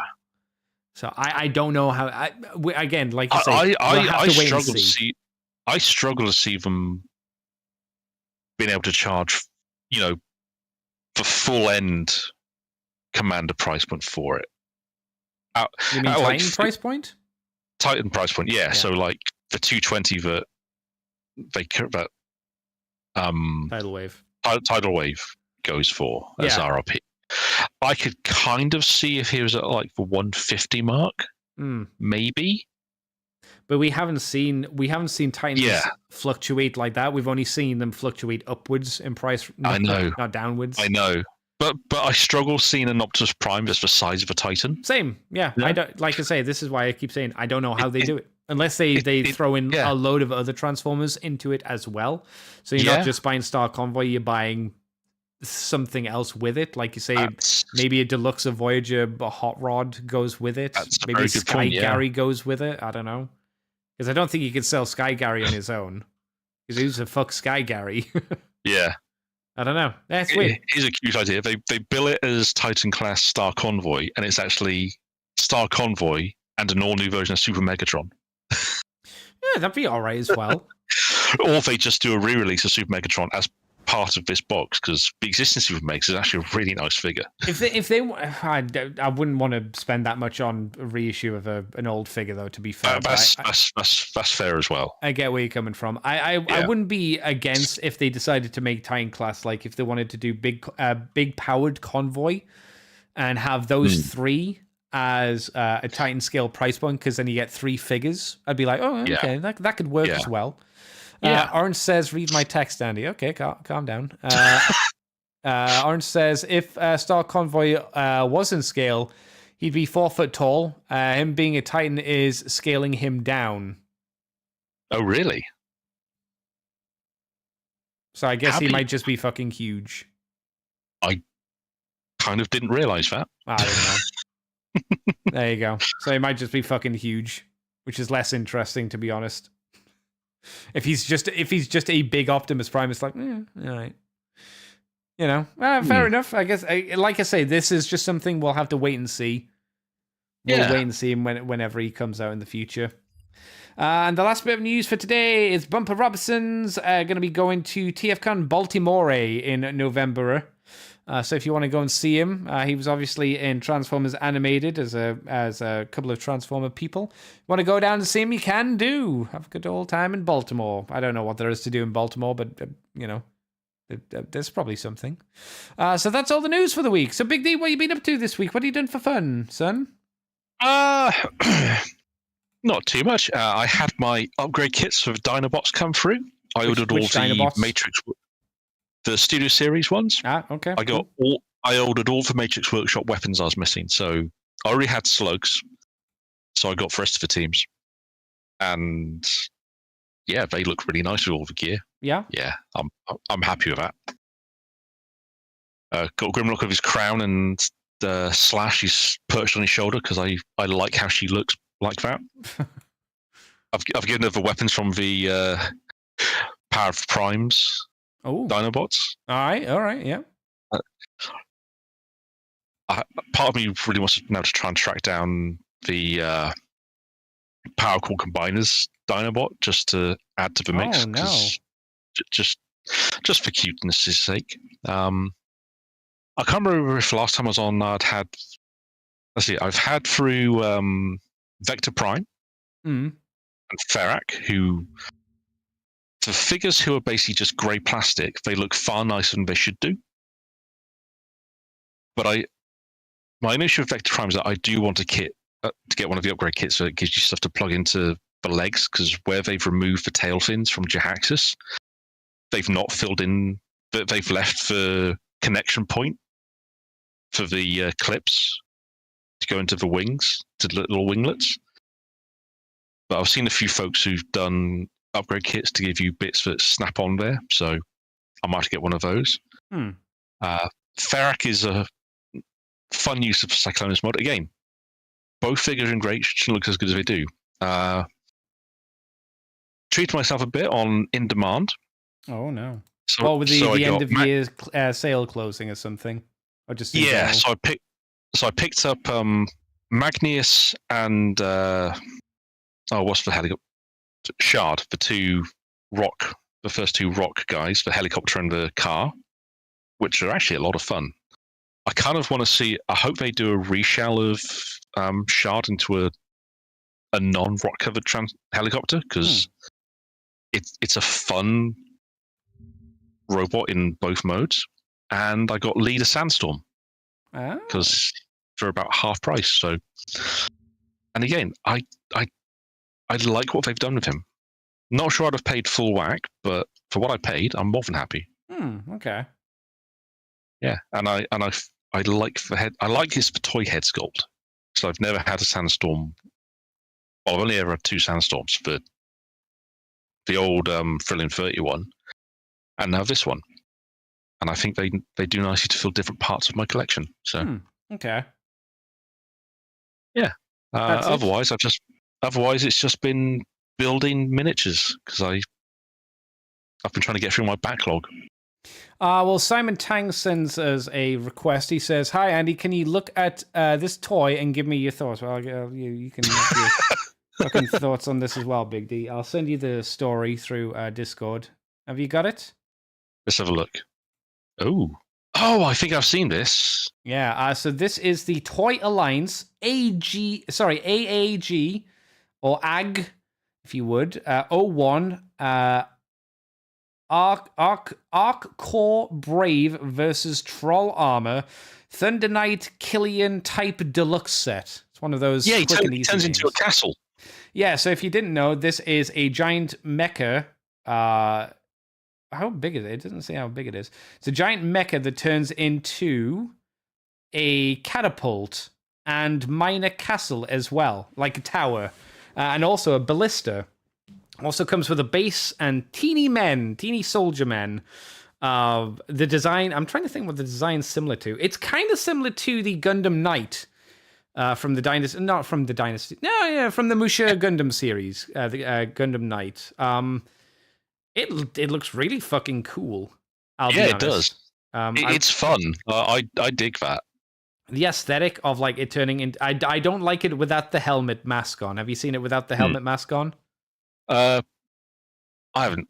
If you just scroll down, you can find it without its weird Gundam hat on. It looks like a creepy skeleton, tiny-headed thing with a creepy skeleton grin, which is a little bit, creepy. I mentioned that part.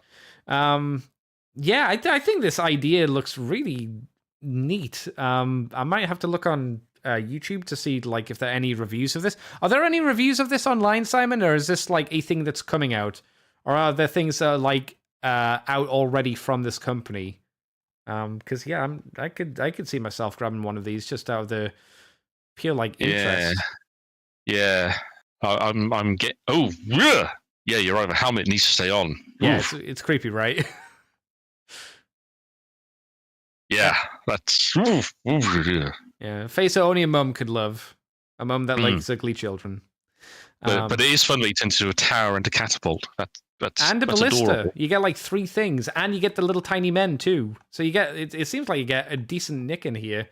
It's on pre-order. Does it say when it comes out? Second quarter of 2024. Oh. Well, it's a little late. As it's nearly 25, but I guess it's still coming. Comes from Toy Alliance. Okay, Toy Alliance has done other stuff as well. They've also got the AAG 2, which is the Brave versus Troll Armored Dragon Rider Renter type deluxe set. That was meant to come out the second quarter of this year as well, and it's September. So again, That one comes with And fucking dragons. Oh, I want this one. And Andy, that sentence you just said did funny things to me. Please. What do you mean? The Renter. Renata type dragon, the deluxe set. Or was it the armored dragons that you liked? Yeah. Yeah, if you scroll down, it looks like it turns into 3 dragons and a castle-ish area, which looks even cooler than the one we just looked at, but it is sold out, but I don't know if it's actually came out or not. I'm going to have to, again, check eBay, not eBay, YouTube for this stuff, because I don't see any images of it. So yeah, I'm gonna have to look at eBay, not eBay. Jesus, Andy, gonna have to look at YouTube, see if I can find out any more information on this stuff. Oh, they did a monkey. Toy Alliance, 1 to 35 scale, ARC-38 Mithril Hawk military grade megalith sloth, and it is a sloth. I'm gonna have to show this to Gruff. He'll love this shit. Yeah, have a look at the Mithril Hawk Rampart Giant. Hang on, I want to look more at the sloth. Oh my god, the battle sloth! It's got cannons on its back. It's got harpoons. It's got a giant shield. It's got a place for man to drive it. It's got a fucking club to bonk people with. Oh, Gruff's gonna love this. I'm gonna have to. Sorry, which one did you say to look at? The Rampart Giant. Is that a sold out one? Mithril. He's one of the pre-order. He's at the top of the Toy Alliance page. Is that the Toy Alliance? Is it the ARC-44? Yeah, that's the one. Yeah. So I'm guessing he's a big beefy boy. Oh, it's a multiple robots that combine into a big castle. You know what it looks like? It reminds me a little bit of some of the Alexander designs from Final Fantasies. Yeah, that's what I was thinking. Yeah.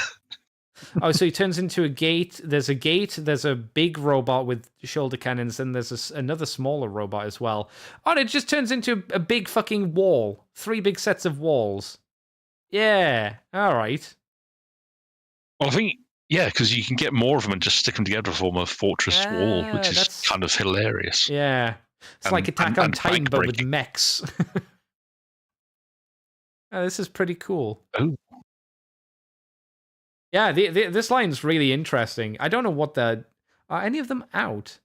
There's a lot of sold outs here, and then everything else is pre-order. So, if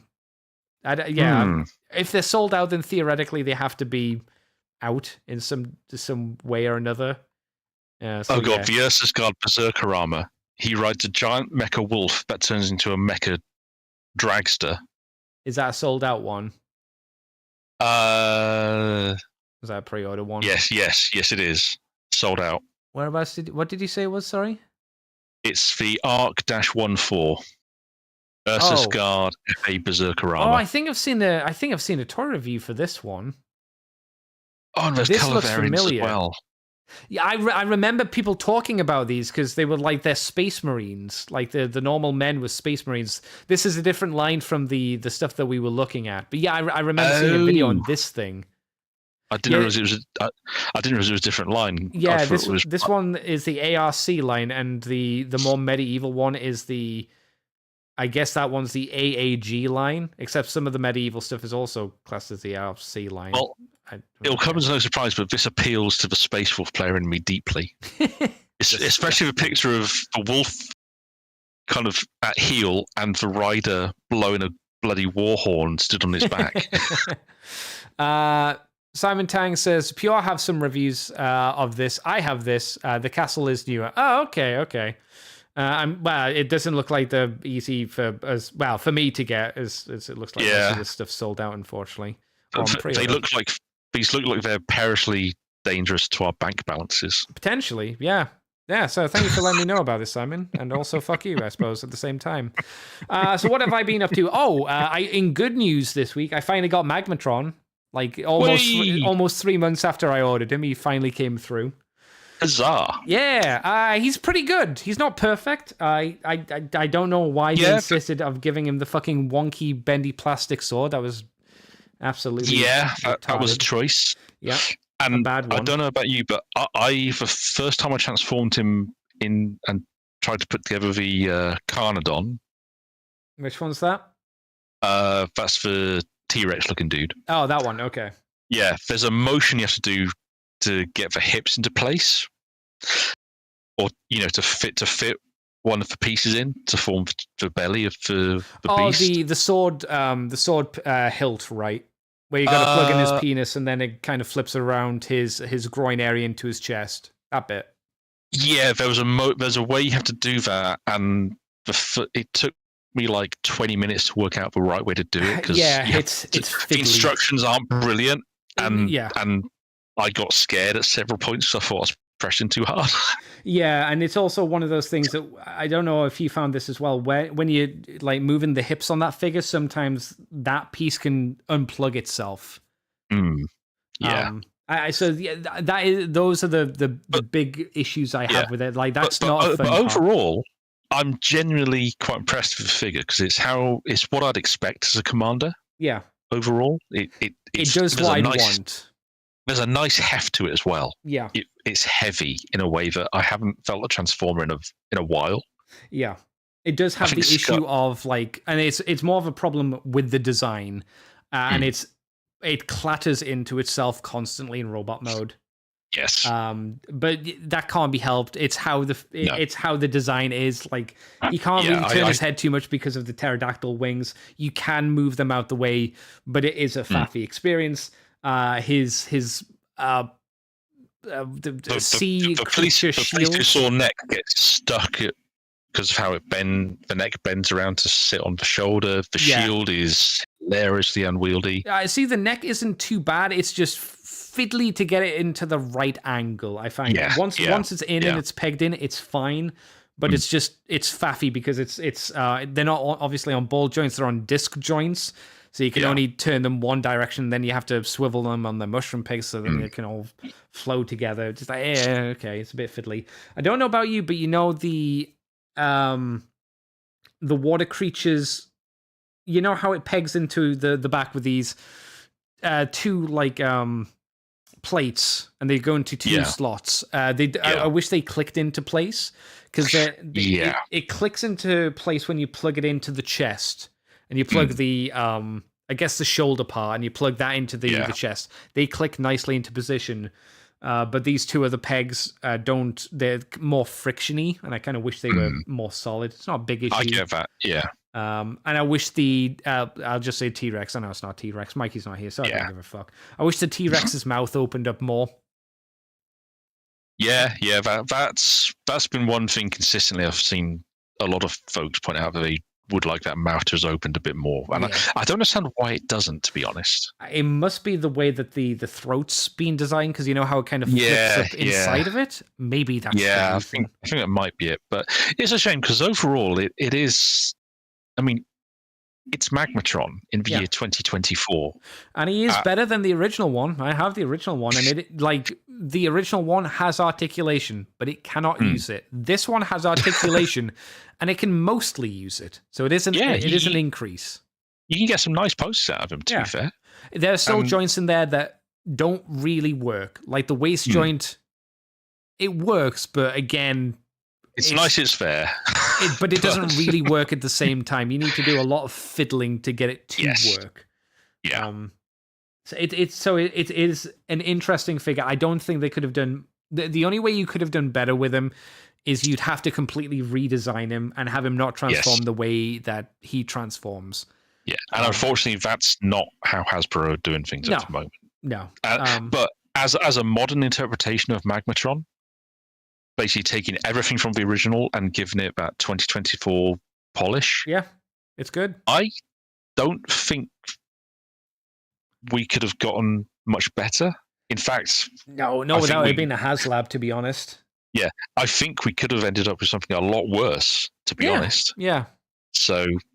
They didn't overcomplicate it as well, which was good. No. It is, however, hilarious that we now just need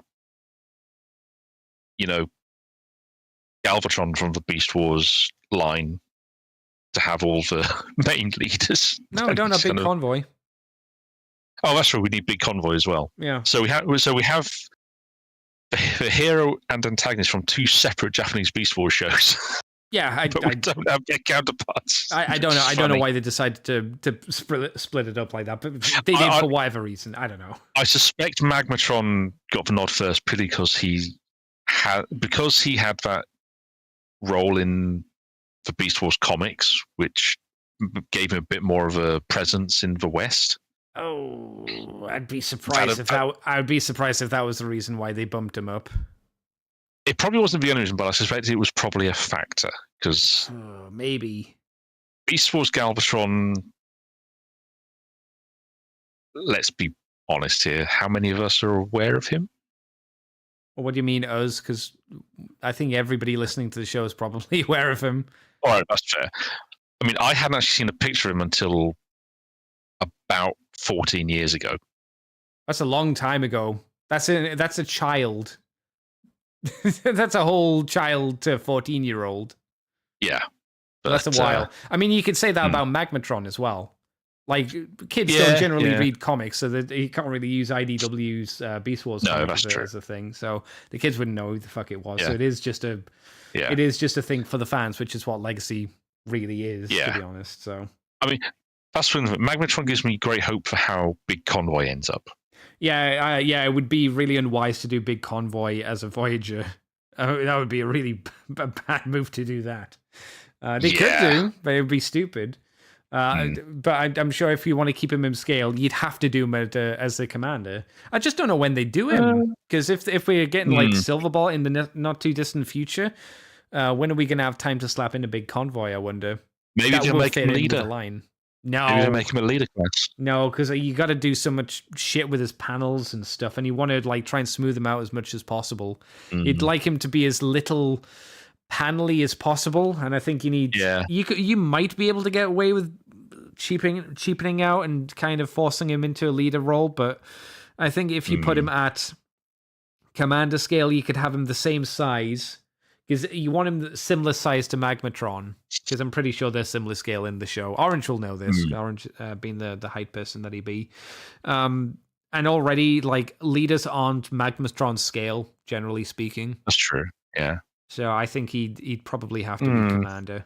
And again, like I say, you've got to figure out how to get all of the original Toys transformation, which is just the mammoth explodes, and then you just kind of fiddle around with pieces. You got to get that to work smoothly and nicely, and hopefully fold away a lot of that kibbly shit. So, and in fairness, it would actually make sense because we had Motormaster, then Magmatron. If we have Silverbolt, then Big Convoy. So that's alternating a G1 and a Beast Force character. If they continue down that route, which I hope if they continue, that kind of makes sense for the initial batch, and then I'd be all right with that.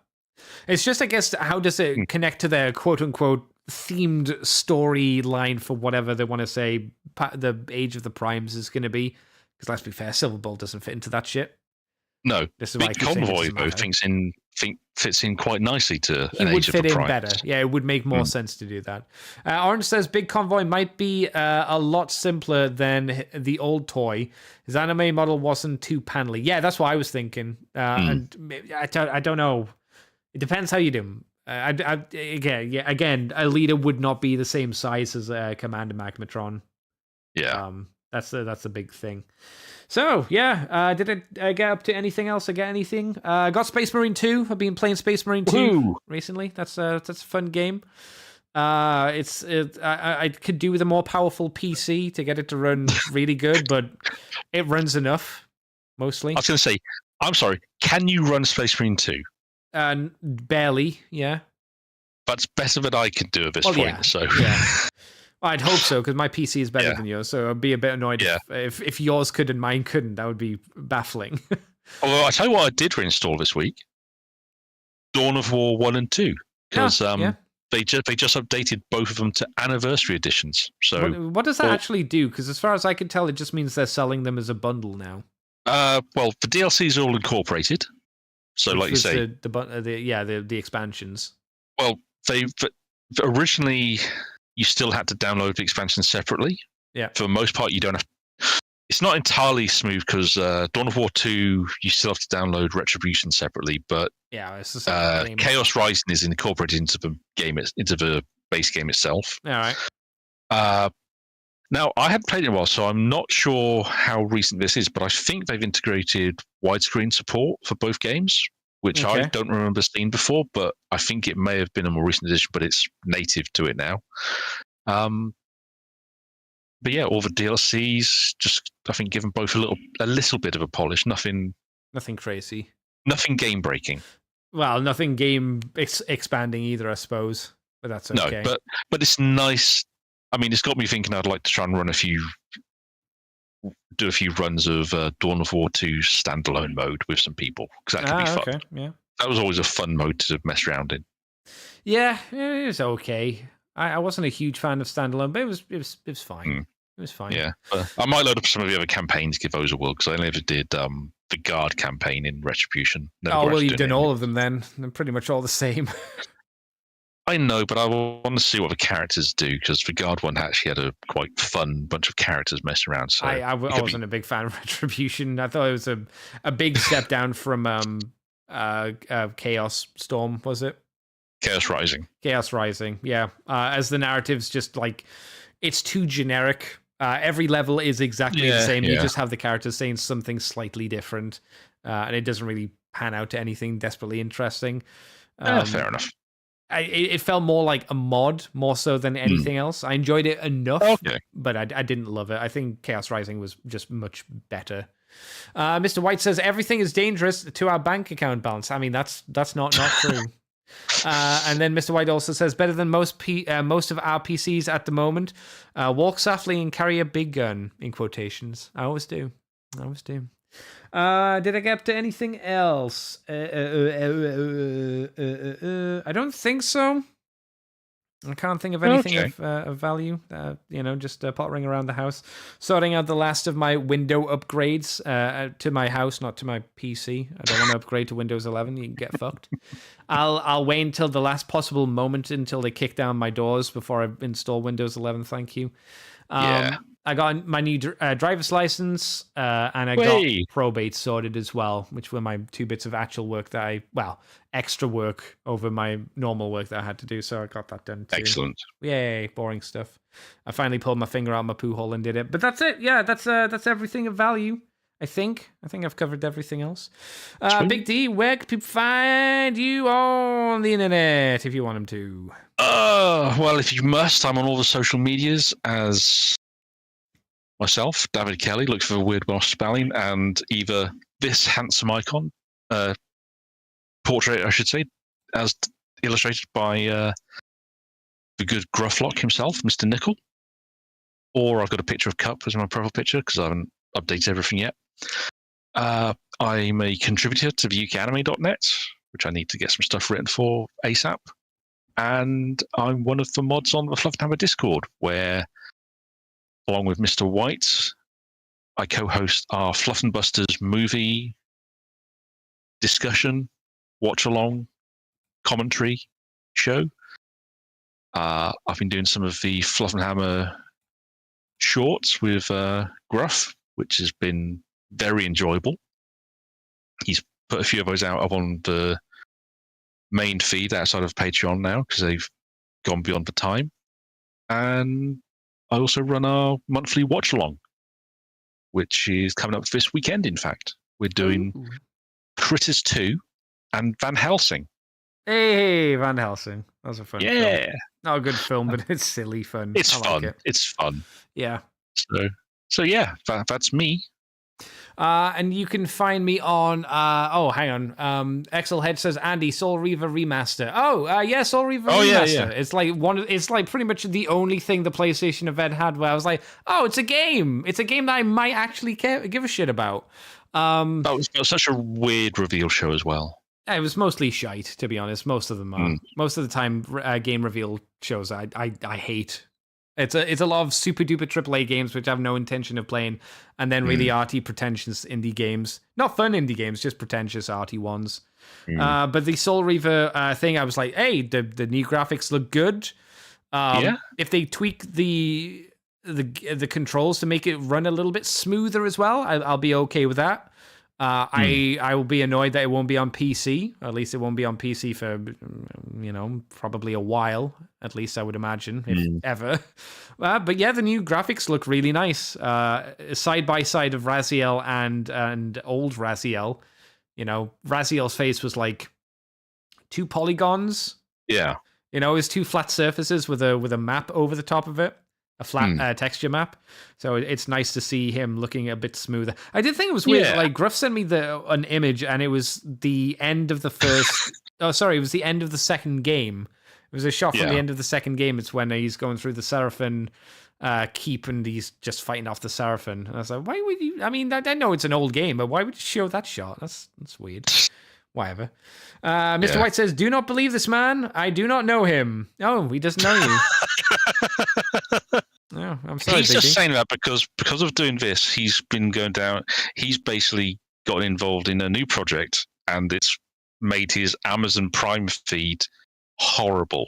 Oh, Mr. White did mention on on my stream yesterday that he was doing something related to movies and stuff. I'm guessing it's something related to that, right? Yes. Oh, very good. In fairness, it should be brilliant once he gets it out. Oh. But I just find the fact that doing it has screwed the algorithm for his Amazon Prime feed. He showed me a picture of it, and I was in stitches. Is he just getting like a load of Chuck Tingle books or something? It's more what shows up in Prime Video. Oh, is Mr. White watching porn? Oh, Mr. White. Oh, no. He's doing a porn review channel. I knew it was something dodgy. You dirty, dirty man, Mr. White. Dear, dear me. If you want to join Mr. White and the people from the community, you can come over to Twitch or to YouTube, Moonbase 2 channel, at 8 o'clock in the evening on a Sunday. And you can join us, because that's when we do Moonbase 2 live recordings. You can come and talk to us then. You can find me on Twitter, Twitch, YouTube, those places as Decayed Andy, Rotten Flesh, Human Being, not 10-year period, please remember. I'm on those places. We're on the ccbunker.weebly.com as well. And, just through in Moonbase 2 Transformers podcast, you'll probably find us.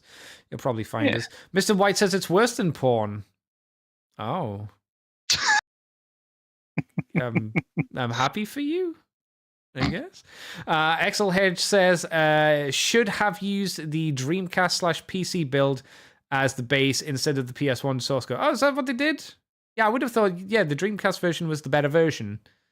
Well, at least graphically. I don't know about the source code or anything but like that. But I'm happy it's getting done. It's better than just a graphic novel, which is, as far as we knew, all that they were doing. So that's a benefit. Yeah. I'll take what I can, Anyway, thanks for coming on by, you guys. Thank you, Big D, for joining me as well. No worries. And we'll catch you next week for, I don't know. It'll depend. Like, do we have news next week, or do we have nothing? And then I'll need to talk about Energon toy line or Beast Machines. I might have to talk about the Beast Machines toy line. Oh, no. Have you had the Beast Machines toy line, Big D? I have a few of the Beast Machines figures, yes. How many of them? Most of the line, or not much? Let's see. I've got the big Jetstorm, one of the Tankors at least, Megatron in his weird dragon cape thing, Black Arachnia, Doesn't sound like a lot if you're having to name them off like this. And Optimus Prime, or the deluxe version. That's to be fair, there weren't a massive number of figures for Beast Machines. There's a decent amount. There was a decent amount, but it was for the core. I was trying to get the core character, so I didn't get anything outside the core line. That's the problem, because there was a lot outside the core line as well. Yeah. So I'm kind of annoyed that I didn't get like Battle Unicorn or any of the characters who turns out are actually kind of cool. It's just they didn't look great on the cards or anything. No. Okay, well, I'll figure that out I'll figure that out next week. Anyway, thanks guys for coming on by. We'll catch you next week, everybody. Bye-bye. Bye-bye.